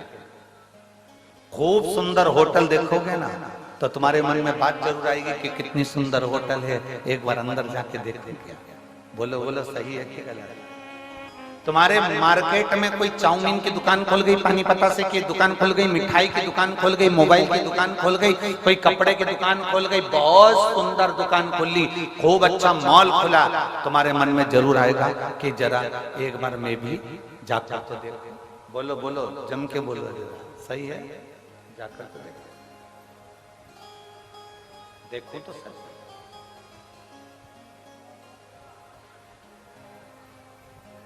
सुंदर कपड़े की दुकान तुम्हारे मन में आया कि मैं जाकर देखूं। सुंदर, बहुत सुंदर बंगला बना है, जाकर देखूं कि अंदर कोई है कि नहीं। मन में उत्सुकता, अच्छा एलिवेशन देखा तो तुम्हारे मन में भाव प्रकट हो गया कि मैं अंदर जाकर देखूं। अच्छी दीवार देखी, मन में उत्सुकता जाग गई कि अंदर जाकर देखूं। अच्छा एलिवेशन, अच्छी दीवार, अच्छी चौखट, अच्छा सब कुछ अच्छा देखा तो मन में जागरूकता जागा, मैं भी जाकर। अच्छा एलिवेशन देखकर लोग आपके घर में आते हैं, अच्छी दीवार देखकर लोग आपके घर में आते हैं, अच्छा कपड़ा देखकर लोग तुम्हारी दुकान पर आते हैं, अच्छी पर्दे देखकर लोग तुम्हारी दुकान पर आते हैं, तुम्हारे घर पर आते हैं, तुम्हारी चौखट पर आते हैं। जैसे अच्छी एलिवेशन, अच्छी दुकान, अच्छा कपड़ा, अच्छा मोबाइल, अच्छा किराना देखकर दुनिया के लोग आपकी दुकान में और आपके घर में आते हैं, उसी तरह मेरा महादेव तुम्हारा घर अच्छा देखकर नहीं, तुम्हारा कपड़ा अच्छा देखकर नहीं, मेरा महादेव तुम्हारा दिल अच्छा देखकर तुम्हारे घर में प्रवेश कर। मेरा महादेव कभी भी ये देखकर नहीं आया कि तुम्हारा मकान कितना बड़ा है, मेरा महादेव ये देखकर नहीं आया कि तुम्हारा घर कितना बड़ा है, मेरा महादेव ये देखकर नहीं आया कि तुम्हारे पास में संपदा कितनी है, मेरा महादेव केवल ये देखकर आया कि तुम्हारी चित्त वृत्ति में शिव की भक्ति कितनी है। और शंभो शरणे पड़ी मांगू घड़ी रे घड़ी,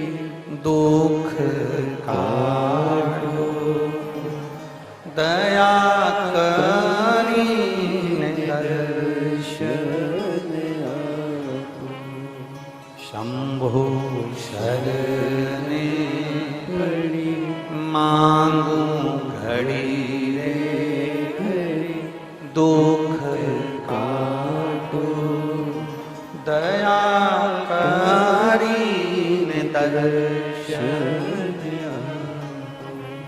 शिव कभी नहीं देखा कि तुम्हारे संपदा कितनी, दौलत कितनी, धन कितनी, वैभव कितना, सत्ता कितनी, गाड़ी कितनी। शंकर भगवान ने तो केवल एक चीज देखी है कि तेरा दिल कितना बड़ा है, तेरा मन, तेरी चित्तवृत्ति, तेरा व्यवहार कितना उच्च है। शंकर को तुम्हारी दौलत से, शंकर को तुम्हारे वैभव से, शंकर को तुम्हारे धन से कोई प्रीति नहीं, कोई प्रीति नहीं।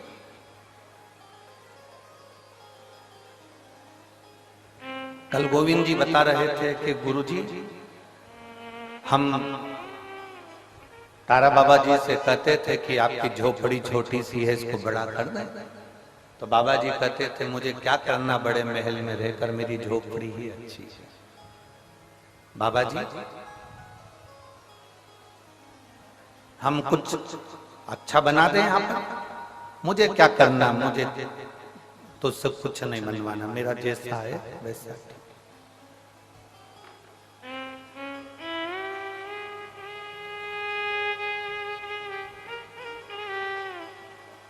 क्योंकि बाबा जी को एक बात मालूम थी, जो शंकर का उपासक होता है ना, जो शिव की आराधना करने वाला होता है ना, जो शंकर की भक्ति में डूबने वाला होता है, मेरी जीजियों, मेरे जीजाओं, मेरी बेटियों, मेरे बेटाओं, मेरी बहनों, मेरे भाई, शंकर की भक्ति में डूबने वाला, शंकर को मानने वाला, शिव की आराधना में डूबने वाला, शिव तत्व को जानने वाला एक बात हमेशा जानता है कि मुझे किसी से कुछ नहीं चाहिए। जो शिव की आराधना करने वाला होता है वो शंकर से ही मांगकर बहुत कुछ प्राप्त कर लेता है। शिव जी के 21 अवतार हुए हैं, शंकर भगवान के 21 अवतार एक हुए हैं, फिर 11 रुद्र अवतार अलग हुए हैं। उन 21 रुद्र अवतार में भगवान शंकर के 21 अवतार में एक अवतार है भगवान का गृहपति अवतार। शंकर भगवान के 21 अवतार में से एक अवतार है गृहपति अवतार। महाराज मां नर्मदा जी के तट पर नर्मदापुरम में एक विश्वानर मुनि रहते थे। शिव महापुराण की कथा कहती है शंकर जी के 21 अवतार में से एक अवतार है गृहपति अवतार।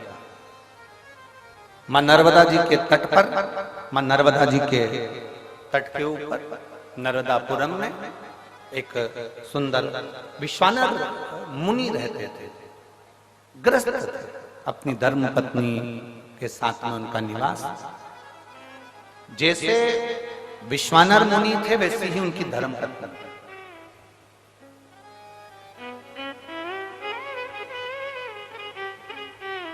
बहुत कम घर होते हैं जिन घरों में अगर पति धर्मात्मा है तो पत्नी धर्मात्मा हो, पत्नी धर्मात्मा हो तो पति धर्मात्मा हो। बहुत कम। सोचे जाओ तो नहीं होता। हमने अभी अभी यहाँ भटिंडा की कथा में एक बात कही थी, पंजाब में भटिंडा में कथा में करने आए थे, तब हमने बोला था अमिताभ का बेटा अमिताभ जैसा नहीं होता। हुआ क्या? जम के बोला क्या? सचिन तेंदुलकर का बेटा सचिन तेंदुलकर जैसा नहीं हो सकता। हुआ क्या? जम के बोलो जरा। नहीं,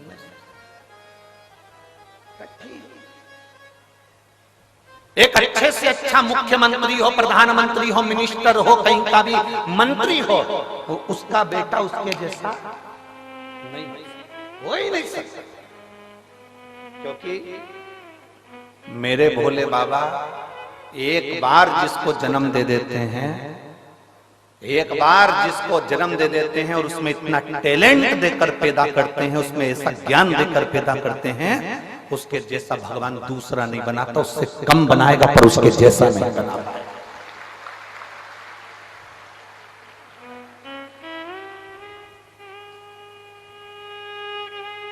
अमिताभ के पास में, अमिताभ बच्चन जी के पास में जो टैलेंट होगा उनके बच्चे के पास में नहीं हो पाएगा। सचिन तेंदुलकर के पास में जो टैलेंट होगा वो उनके बच्चे के पास में नहीं हो पाएगा। पिता जैसा बेटा नहीं होता। अगर बाप कलेक्टर है तो उसकी औलाद कलेक्टर हो सकती है, पर बाप जैसी नहीं हो सकती। मिनिस्टर का बेटा मिनिस्टर बन सकता है पर उसके पिताजी जैसा नहीं बन सकता। कठिन है।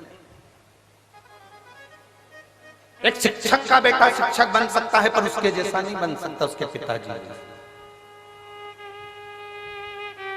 सास अपने 4 बेटों की शादी कर दे, 4 बहुओं को लिया है, पर सास सोचे कि तेरी जैसी आ जाए तो नहीं आ सकती, तू ओल्ड इज गोल्ड है। कहा तेरे जैसा है, तेरे बराबर कोई नहीं आ सकता। तो तुम अपने से क्यों किसी को होड़ कर रहे हो? मेरी बहू मेरे जैसी आना चाहिए, मेरी बहू जितना मैं काम करूं वैसी आना चाहिए, मैं जितनी सुबह से उठती हूँ मेरी बहू उतनी उठने वाले आना चाहिए। अरे माँ, अमिताभ का छोरा अमिताभ जैसा नहीं बना, सचिन का छोरा सचिन जैसा नहीं बना, तो तेरी बहू तेरे जैसी कैसे बन सकती है? तुझे तो भगवान ने खुद आनंद में बनाया है। कहाँ सोच कर बैठे, क्या विचार लेकर बैठे? मेरी बहू मेरे जैसी होना चाहिए। मैं 4 घंटे काम करूं तो मेरी बहू भी 4 घंटे काम करे, मैं 10 घंटे काम करूं तो मेरी बहू भी 10 घंटे काम करे। नहीं हो सकता, कभी नहीं हो सकता। इसलिए जो नहीं हो सकता उसको छोड़ो और लड़ना बंद करो। भगवान से प्रार्थना करो, जैसी भेजी चंद्र घंटा बहुत अच्छी। उसमें क्या रहता? तुम ज्यादा सुधारने का प्रयास करोगे वो नवरात्रि में काल रात्रि बन जाएगी। क्या मतलब? फिर तुम्हें सुबह शाम रोज आरती करना पड़ेगी उसकी। और तुम क्या बहू की आरती करोगे? बहू तुम्हारी गड़बड़ की, तुम क्या करोगे? बहुत। इसलिए हमें किसी के जैसा नहीं बनना।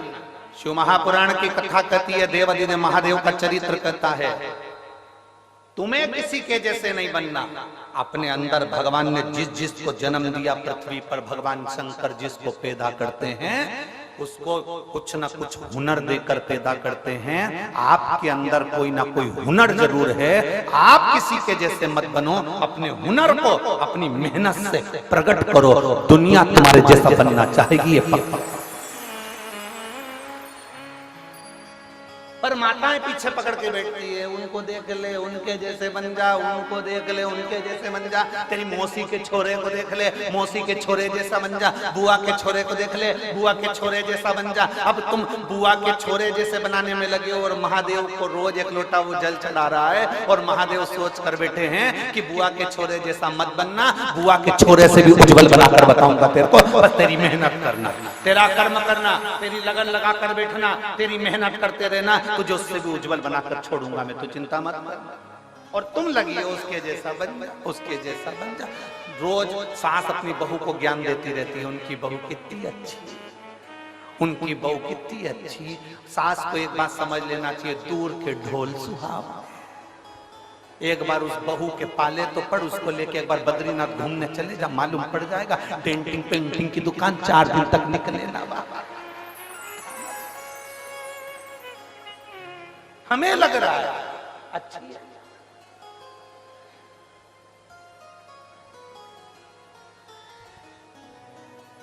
ये बहुत बहुत विचित्र बात है। हर पत्नी को ये लगता है तुम्हारा दोस्त कितना अच्छा है। उस दोस्त की पत्नी भी कहती है तुम्हारा दोस्त कितना अच्छा है। बस ये दोनों की भ्रम का है। उसको लग रहा है कि भैया जी अच्छे हैं, उनकी पत्नी को लग रहा है भैया जी अच्छे हैं। अब उनको क्या मालूम कि दोनों ही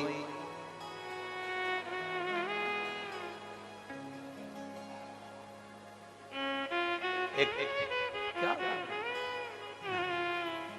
शिव कथा का है, अपने में भगवान ने जो देकर भेजा वो किसी में नहीं देखा।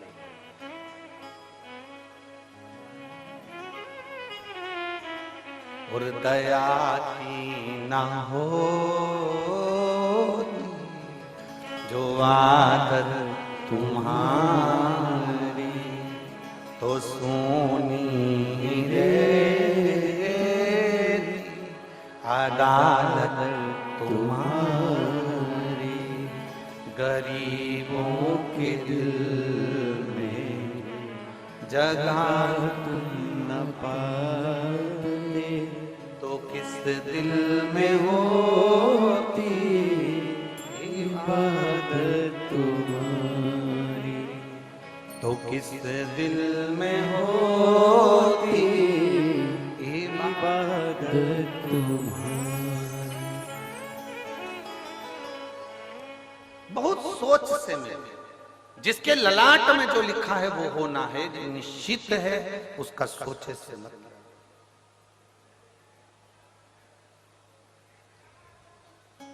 यहाँ जितनी माताएं बैठी हैं ना, अपने बेटे के लिए अच्छे से अच्छी बहू ढूंढने का प्रयास करती हैं, बेटी के लिए अच्छे से अच्छा दामाद ढूंढने का प्रयास करती हैं, जितनी बेटे। ऐसी कोई माता नहीं होगी जो रोज भगवान के मंदिर में जाके अपनी बहू के लिए छोरा नहीं मांगती होगी, पोता नहीं मांगती होगी। कोई नहीं कहता कि पोती दे दे, पर भगवान ने जो सोच कर रखा है वो दे दिया तुम्हारे सोचे से। वो कहते ना भोले बाबा अमर वरदान दे दो, भोले बाबा अमर वरदान दे दो, जैसी बेटी है दामाद दे दो, जैसी बेटी है वैसा दामाद दे दो। बेटी हमारी है राधा के जैसी, बेटी हमारी है राधा के जैसी, कान्हा के जैसा, कान्हा के जैसा दामाद दे दो, जैसी बेटी है वैसा दामाद दे दो। भोले बाबा अमर वरदान दे दो, जैसी बेटी है वैसा दामाद दे दो।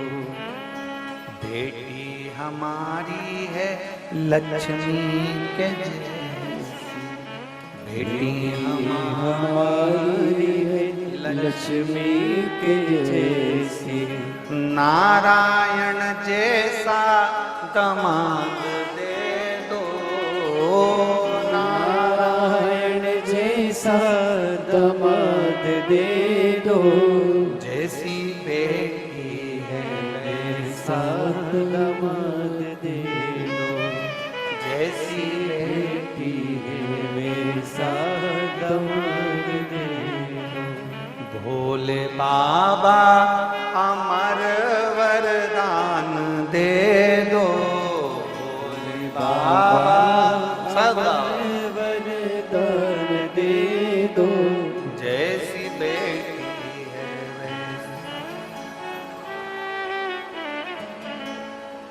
बेटी हमारी है गोरा के जैसी, बेटी हमारी है गोरा के जैसी, आप जैसा ही हमको दामाद दे दो, आप जैसा ही हमको दामाद दे दो, जैसी बेटी है वैसा दामाद दे दो, जैसी बेटी है वैसा दामाद दे दो।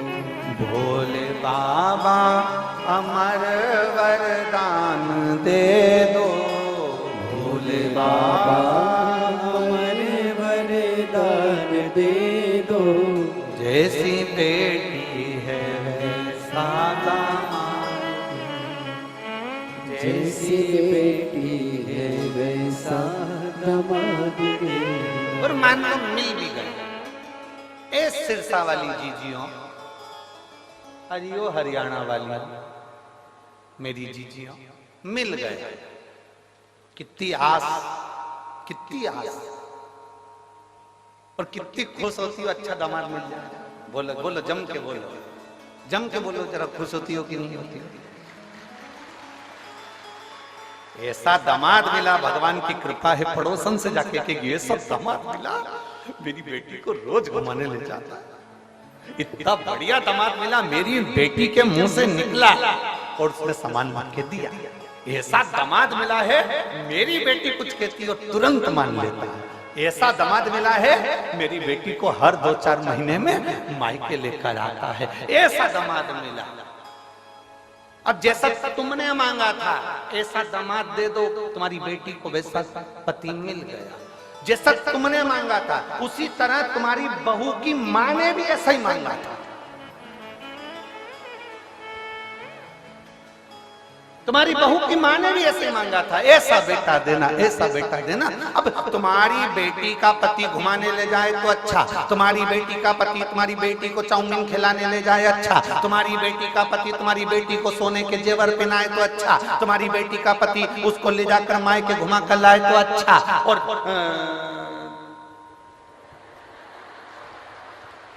अब क्या बोलो, तुम सब समझदार हो, बोलो। और तुम्हारा बेटा अगर तुम्हारी बहू को घुमाने ले जाए तो बेकार, वो तो जोरू का गुलाम हो गया। दामाद ले जा रहे तो अच्छा, दामाद खिला रहे तो अच्छा, दामाद पहना रहे तो अच्छा, दामाद सोने की रकम दिलाए तो अच्छा। मेरा दामाद जैसा कोई नहीं, मेरे बेटी का पति इतना बढ़िया, मेरी बेटी का पति अच्छा बढ़िया। तो आप भी अपने बेटे से कहो, बेटा जैसे तेरे जीजा, जैसे तेरे दामाद बेटी का सम्मान करते हैं, तू मेरी बहू का सम्मान कर। तो लगना चाहिए सामने वालों को कि दामाद अच्छा। दूर के ढोल, बस बस दिक्कत ही तो यही है सिरसा वाली जीजियों, दिक्कत सबसे बड़ी यही आ रही है, बड़ी यही तो पड़ी है, दिक्कत यही है सबसे बड़ी।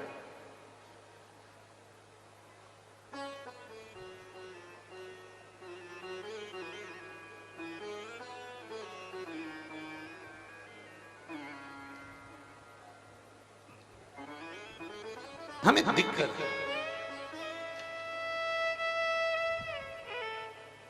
शिव कथा कर रहे हैं। विश्वानर मुनि की धर्म पत्नी भगवान की भक्त थी। शिव जी की आराधना करना, भगवान शंकर की भक्ति करना। विश्वानर मुनि स्वयं शिव की आराधना में डूबने वाले।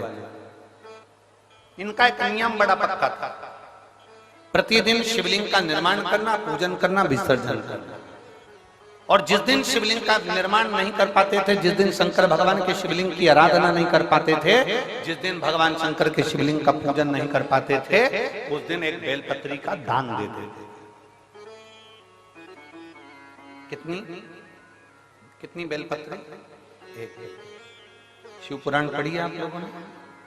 हमारी बात पे भरोसा मत करना बिल्कुल भी, सीवर वाले महाराज पे बिल्कुल भरोसा मत करो रत्ती भर भी। गीता प्रेस गोरखपुर की शिव पुराण खरीद के लाओ, उसको पढ़ो। सीवर वाला महाराज झूठ तो नहीं बोल रहा, पढ़ो।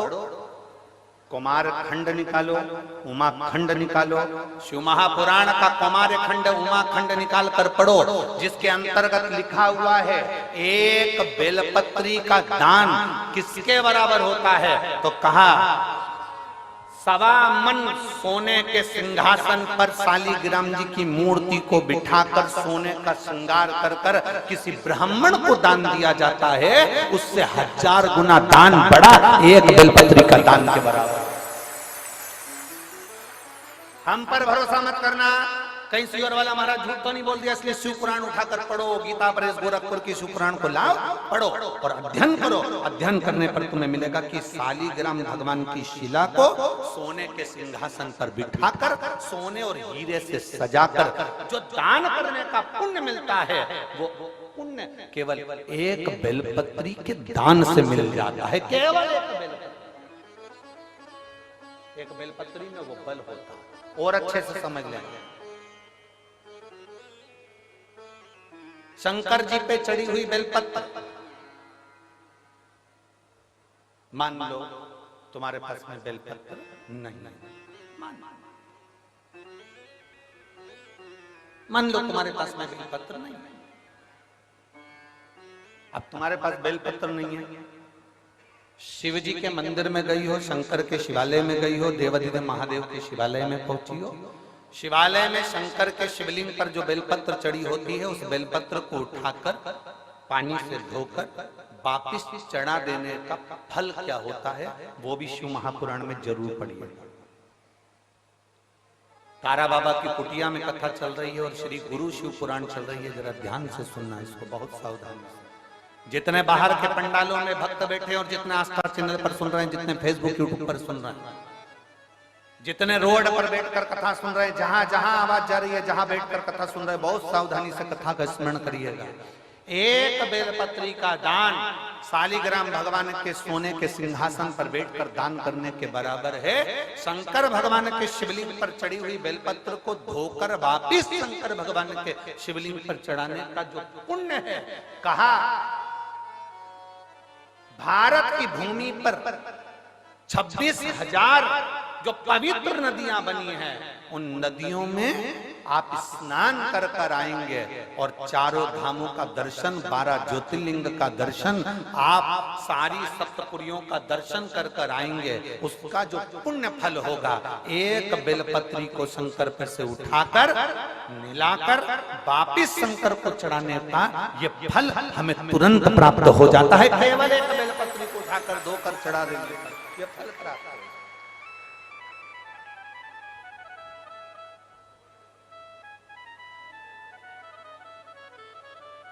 एक बेलपत्र,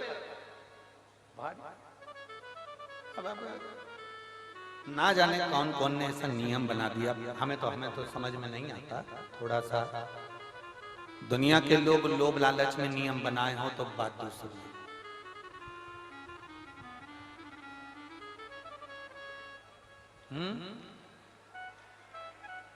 पीछे आवाज नहीं जा रही है, पीछे की आवाज खोलिए, पीछे की। वहां जाके बक्से के तारों चेक करिए कि आवाज क्यों नहीं पहुंच रही है। क्या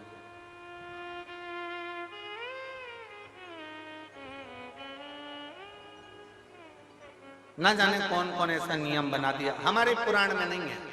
फिर निवेदन करेंगे, बहुत सावधानी से सुनिएगा कथा। लोगों को थोड़ा बुरा लग सकता है हमारी कथा, तो वो तो लगता रहता है, उसमें स्मरण ना।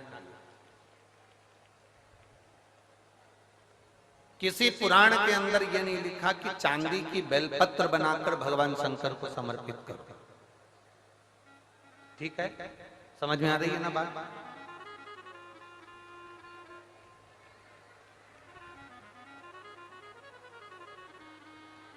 किसी पुराण के अंदर यह नहीं लिखा, किसी शास्त्र के अंदर यह नहीं लिखा कि चांदी की बेलपत्र बनाओ, सोने की बेलपत्र बनाओ और भगवान को चढ़ाओ, भगवान को समर्पित करो।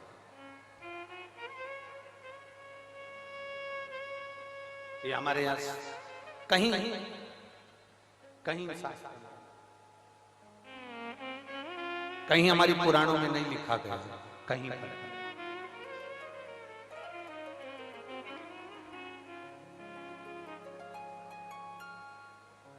शंभु शरणे पड़ी मांगो घड़ी रे घड़ी, दुख काटो दया करी मैं दर्शन आपको। शंभु शरणे पड़ी मांगो घड़ी रे घड़ी, दुख काटो दया करी मैं दर्शन आपको। शंभो शरण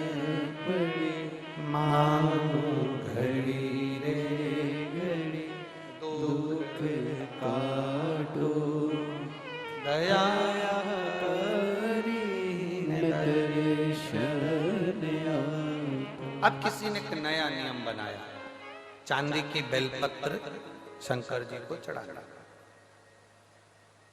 सोने की बेलपत्र शिव जी को चढ़ाना। ये हमारे शिव महापुराण के एक भी 24,000 श्लोक में से एक भी श्लोक में कहीं चांदी और सोने की बेलपत्र का प्रसंग नहीं है। किसी को जरूरत पड़ने लगी होगी चांदी की बेलपत्र की तो उसने चढ़वा दी होगी, किसी को सोने की बेलपत्र की जरूरत पड़ी होगी तो उसने चढ़ा दी। वो अपना प्रसंग अपनी जगह। सोने की बेलपत्र क्या कोई साधारण सा शिव भक्त चढ़ा सकता है? जम के बोलो जरा। चांदी की बेलपत्र कोई साधारण सा शिव भक्त चढ़ा सकता है क्या? अगर चांदी और सोने की बेलपत्र का नियम आया है तो फिर तांबे पीतल की क्यों नहीं आया? एल्युमिनियम की क्यों नहीं आया? कपड़े की बेलपत्र का क्यों नहीं आया? कागज की बेलपत्र का नियम क्यों नहीं आया? आया तो सोने और चांदी की बेलपत्र का नियम आया। ये हमारे शास्त्र के हिसाब से, ये हमारे शिव पुराण के हिसाब से बिल्कुल नहीं। दूसरे को देखकर कभी मत विचार करना। कई लोग उज्जैन महाकाल का दर्शन करने जाते हैं, कई लोग ओमकारेश्वर का दर्शन करने जाते हैं, कई लोग विश्वनाथ जी का दर्शन करने जाते हैं, तो वहां डलिया मिलती है फूल पत्ती की, तो उसमें एक चांदी की बेलपत्र भी रख देते हैं कि ये चांदी की बेलपत्र वो चढ़ाएंगे और आपको दे देंगे, तो आप वो चांदी की बेलपत्र ले जाके अपनी अपनी तिजोरी में, अलमारी में, अपने अपने घर में रख लेना ना।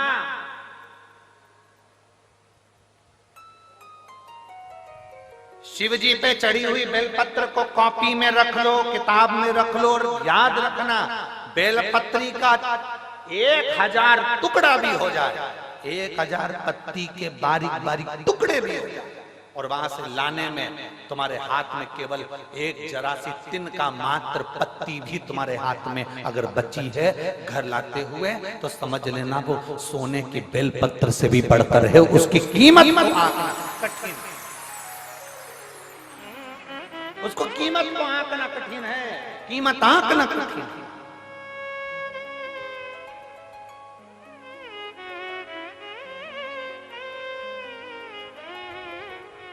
एक बेलपत्री की कीमत को कौन आंक सकता है बाबा? समझे? ये किसी ने एक फाइल भेजी है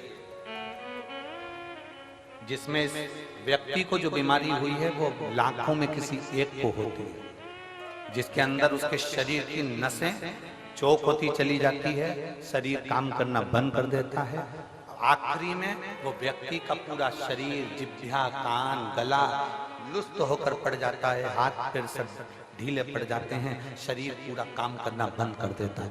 उस शरीर में कोई ऊर्जा नहीं रहती, केवल प्राण चलते हैं, और भगवान से लोग प्रार्थना करते हैं कि तो प्राण छूट जाए तो अच्छा। इतना बड़ा शरीर उठाकर कौन कहां लेकर जाए? जो हिल नहीं सकता, जा नहीं सकता, एक बीमारी जिसको डिस्टेमिया कहते हैं, ऐसी बीमारी इस व्यक्ति को हो गई थी, जिसने पूरी डॉक्टर की रिपोर्टें और पूरे चीजें लगाई है उस व्यक्ति ने, और अपनी पूरी, पहले आप फोटो देखिए उस व्यक्ति का जो पड़ा हुआ है, जो एलईडी वाले हैं वो एलईडी पर दिखाएंगे, आस्था चैनल वाले आस्था चैनल पर दिखाएंगे। जिस व्यक्ति का शरीर, हाथ, पैर, गर्दन कुछ भी काम नहीं करता था, केवल पड़ा रहता, उसका कोई शरीर काम नहीं करता, कोई शरीर उसका कार्य नहीं करता। अब उसके पत्र पर अपन ध्यान देंगे।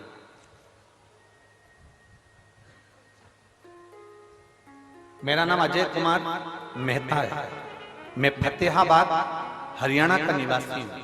कहीं बैठे हो तो हाथ हिला सकते हैं। आप ही हैं? श्री शिवाय नमस्ते। आ जाओ, एक बेलपत्र ले जाना, आ जाइए। मैं फतेहाबाद हरियाणा का निवासी हूं, मेरा मोबाइल नंबर ये है। मैंने कोरोना काल में 2021 में पहली वैक्सीन की डोज लगाने के बाद मुझे मालूम नहीं पड़ा कि मेरे शरीर को क्या हो गया। समय आया, मेरे शरीर ने काम करना बंद कर दिया और मेरा शरीर पूरी तरह से शिथिल हो गया। गर्दन ठहर नहीं पाती थी, हाथ गिर जाता था, पांव उठ नहीं पाता था, शरीर पूरा ऐसा ही पलंग पर पड़ा रहता था। हमने गुड़गांव मेदांता में दिखाया, वहां दिखाने के बाद मालूम पड़ा कि मुझे बीमारी हो गई है। ये बीमारी लाखों लोगों में एक को होती है, जिसका इलाज पूरे विदेश में भी नहीं है। किसी पेशेंट को कभी अच्छा होता हुआ इस बीमारी के अंतर्गत नहीं देखा गया। लगभग इस बीमारी में एक इंजेक्शन लगता है, पर वो भी मुझे लॉक नहीं कर रहा था। बार बार हम डॉक्टर को दिखाने गए, हमने विदेश तक में जाकर इसकी जांच कराई, पर इसका कोई हल नहीं निकला। ये बीमारी जैसी की जैसे थी, एक इंजेक्शन लगवाते थोड़ा सा आराम मिलता, फिर वैसे ही हो जाते। गर्दन ठेरती नहीं, हाथ ठेरता नहीं, पांव ठेरता नहीं। इलाज करते करते थक गए। तब मेरी धर्मपत्नी और उसकी मित्र निधि खन्ना ने उसको आपके बारे में कथा का वर्णन किया। तब मेरी पत्नी ने कथा को सुनना प्रारंभ करा और शिव महापुराण की कथा आस्था चैनल पर सुनी। आप कहते हो आसन लगाकर कथा सुनने का फल क्या होता है, मैं बताता हूं। जिस पांव और हाथ से मैं काम नहीं कर पाता था, जिस गर्दन को मैं उठा नहीं सकता था, आज बाबा की कृपा से मुझे ठीक होने में केवल शिव की कृपा थी। डॉक्टरों ने कह दिया था इस बीमारी का कोई हल नहीं है, कोई इलाज नहीं है। हम कई बार विदेशों पर गए, पर कोई हल नहीं निकला। तब आखिरी में पशुपतिनाथ का व्रत शिव जी पे चढ़ाया गया। एक लोटा जल और एक बेलपत्र ने ऐसा कमाल करा कि डॉक्टर को जब फोन लगाते थे तो डॉक्टर सोचते थे कि ये इंजेक्शन लगवाने आएगा। हमने दूसरी बार डॉक्टर को फोन लगाकर कहा, डॉक्टर साहब ने पूछा क्या हुआ, तबीयत ज्यादा तो नहीं हो गई? तो हमने कहा अब हम पूरी तरह से ठीक हो गए हैं। कैसे? आश्चर्य की बात है, डॉक्टर भी आश्चर्य में था विदेश का, जिसने कहा कि ये हो ही नहीं सकता, ये बीमारी कभी ठीक नहीं हो सकती। तो डॉक्टर भी आश्चर्य में पड़ गया जब हम चलने फिरने लगे और अपनी गर्दन भी ठेरने लगी। हम बाबा की कृपा से ठीक हैं, हमारा फोटो भी लगा रहे हैं और हम कथा के मंडप में भी आए। आइए, श्री शिवाय नमस्ते।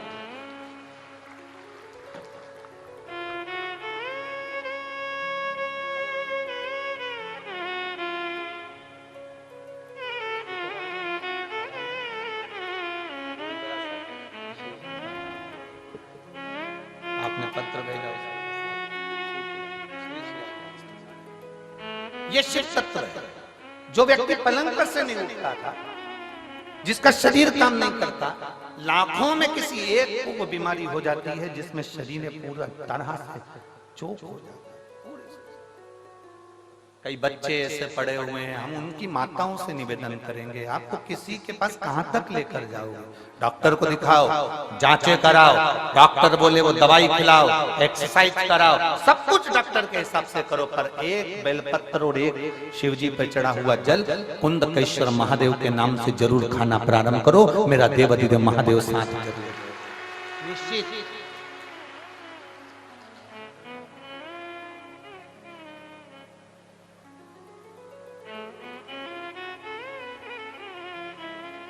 और तेरी कृपा बिना न हिले एक भी अणु, लेते हैं श्वास तेरी कृपा से तनु तनु।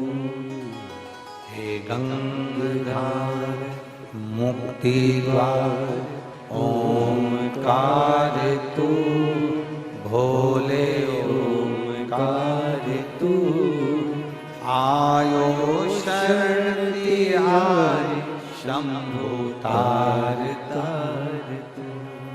बखान क्या करूं मैं राखों के ढेर का, चपटी भभूत में खजाना कुबेर का।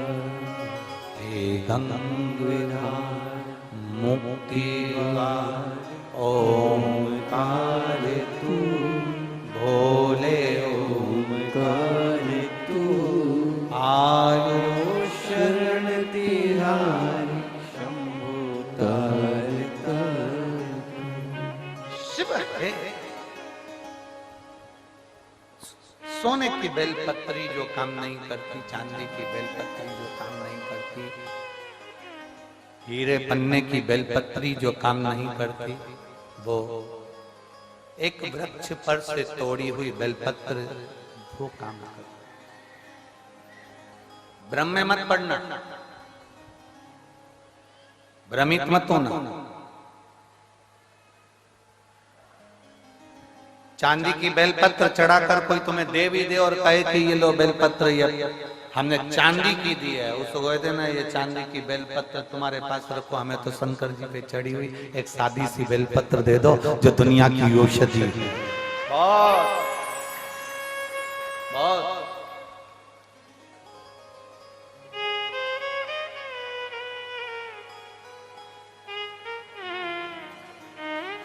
समझना कठिन है। ये शंकर की कथा नहीं है। ये आप लोगों को लग रहा होगा कि तारा बाबा की कुटिया में शिव महापुराण की कथा चल रही है। ये शिव पुराण की कथा नहीं है।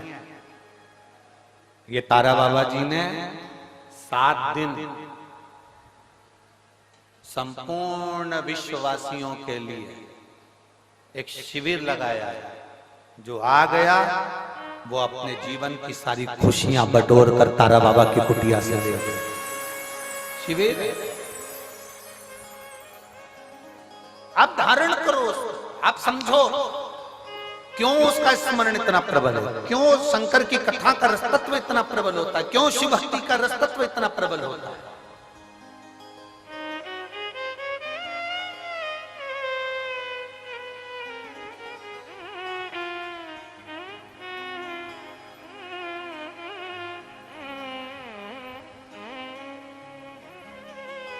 कल कोई कह रहे थे, हम सुबह सुबह जब मॉर्निंग वॉक में घूम रहे थे, सुबह 5 साढ़े 5 बजे का समय होगा, वो जो बाउंसर लोग लगे हैं ना, तो वो कह रहे थे गुरुजी हम यहाँ हमेशा सेवा में आते हैं, पर एक बात आज तक समझ में नहीं आई, इतना सारा कथा हुआ पर ये कथा में ये इतने सारे आ कहां से गए, ये समझ में नहीं। और हम किसी को भी कुछ भी बोलते हैं ना तो वो टस से मस नहीं होता। पहले जितनी कथा होती थी ना, सब में समझदार लोग आते थे, तो हमने कहा राम कथा में राम जी जैसे आए हैं, कृष्ण कथा में कृष्ण जैसे आए हैं, शंकर जी के तो सब ऐसे ही मिलेंगे। तो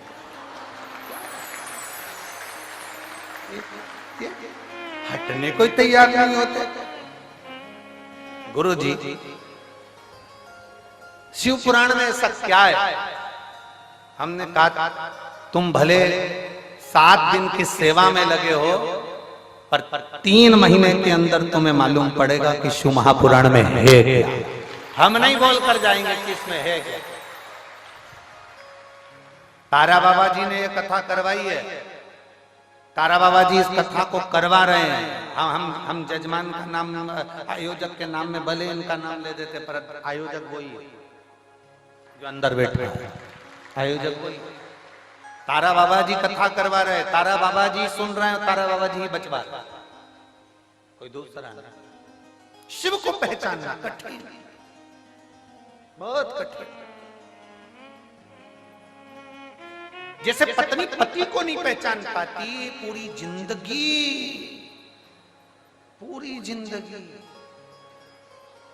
नहीं पहचान पाती। एक पति पत्नी गार्डन में घूम रहे थे, गार्डन में घूमते घूमते सामने से कुत्ता आ गया।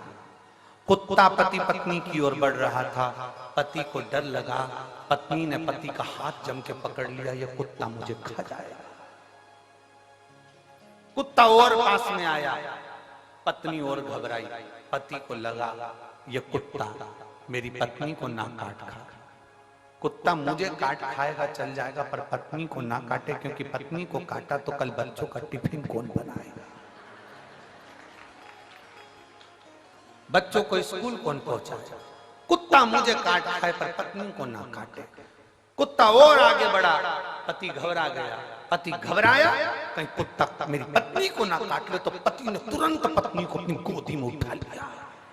तुरंत पत्नी को गोदी में उठाया, कुत्ता भाग गया। कुत्ता भागा, इसने पत्नी को नीचे उतारा, पत्नी चिल्ला के दौड़ी, तुम्हारे जैसा बेवकूफ आदमी कहीं नहीं देखा।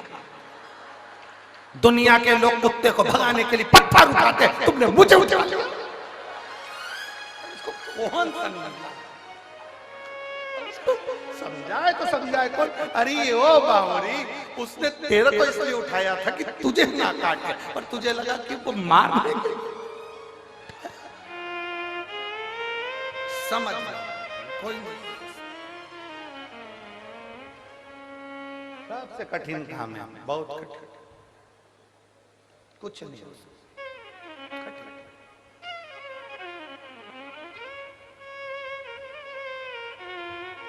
शिव कथा कर रहे हैं, भगवान शंकर का संवाद कर रहे हैं। शिव को समझना बहुत कठिन, बहुत कठिन। कौन समझा भगवान देवादिदेव महादेव को? जो समझ गया वो शिव जैसा हो गया, जो नहीं समझा वो ना समझ पाया। जिसने शंकर भगवान को, वो बच्चे ने पूछा शिव पुराण में ऐसा क्या है, हमने एक ही बात कही, शिव महापुराण की कथा कोई साधारण नहीं है। आप सुन रहे हो, सुनो, 3 महीने के अंदर मालूम पड़ेगा कि तुमने जो सेवा करी भले तुम्हारे कान में पहुंची कि ना पहुंची, पर तुमने शिव पुराण की जो सेवा करी उसका फल क्या होता है वो 3 महीने में मालूम पड़ता है। ये इतने पत्र जो आप लोग लिखकर भेज रहे हैं, हमारे पास तो समय ही नहीं रहता कि हम इसको पढ़े, इतना समय नहीं रहता। 2-4 पत्र हमने पढ़ लिए तो पढ़ लिए, बाकी के नीचे बड़े पढ़े। 2 दिन में इतने पत्र आए, भी 7 दिन में ढेर लगे। या हम कोई लिखते नहीं है, हम आपको पहचानते भी नहीं। सिरसा में पहली बार आए गोविंद जी, गोपाल जी, हमारा आना भी नहीं हो, कभी इधर से क्रॉस भी नहीं,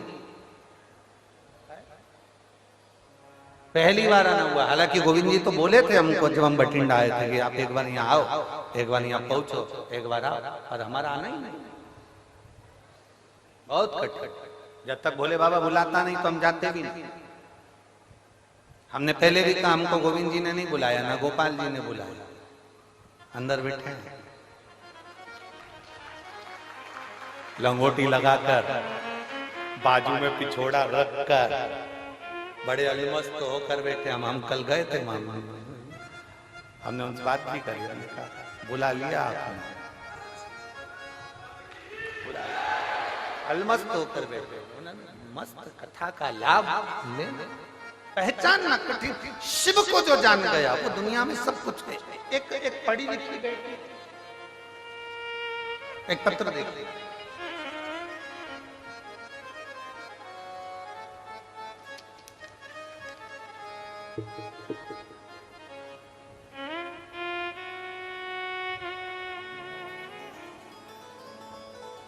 मेरा नाम कौशल्या और मेरे पति का नाम महेंद्र कुमार है। गांव केलनिया, केलनिया, ठीक बोला है?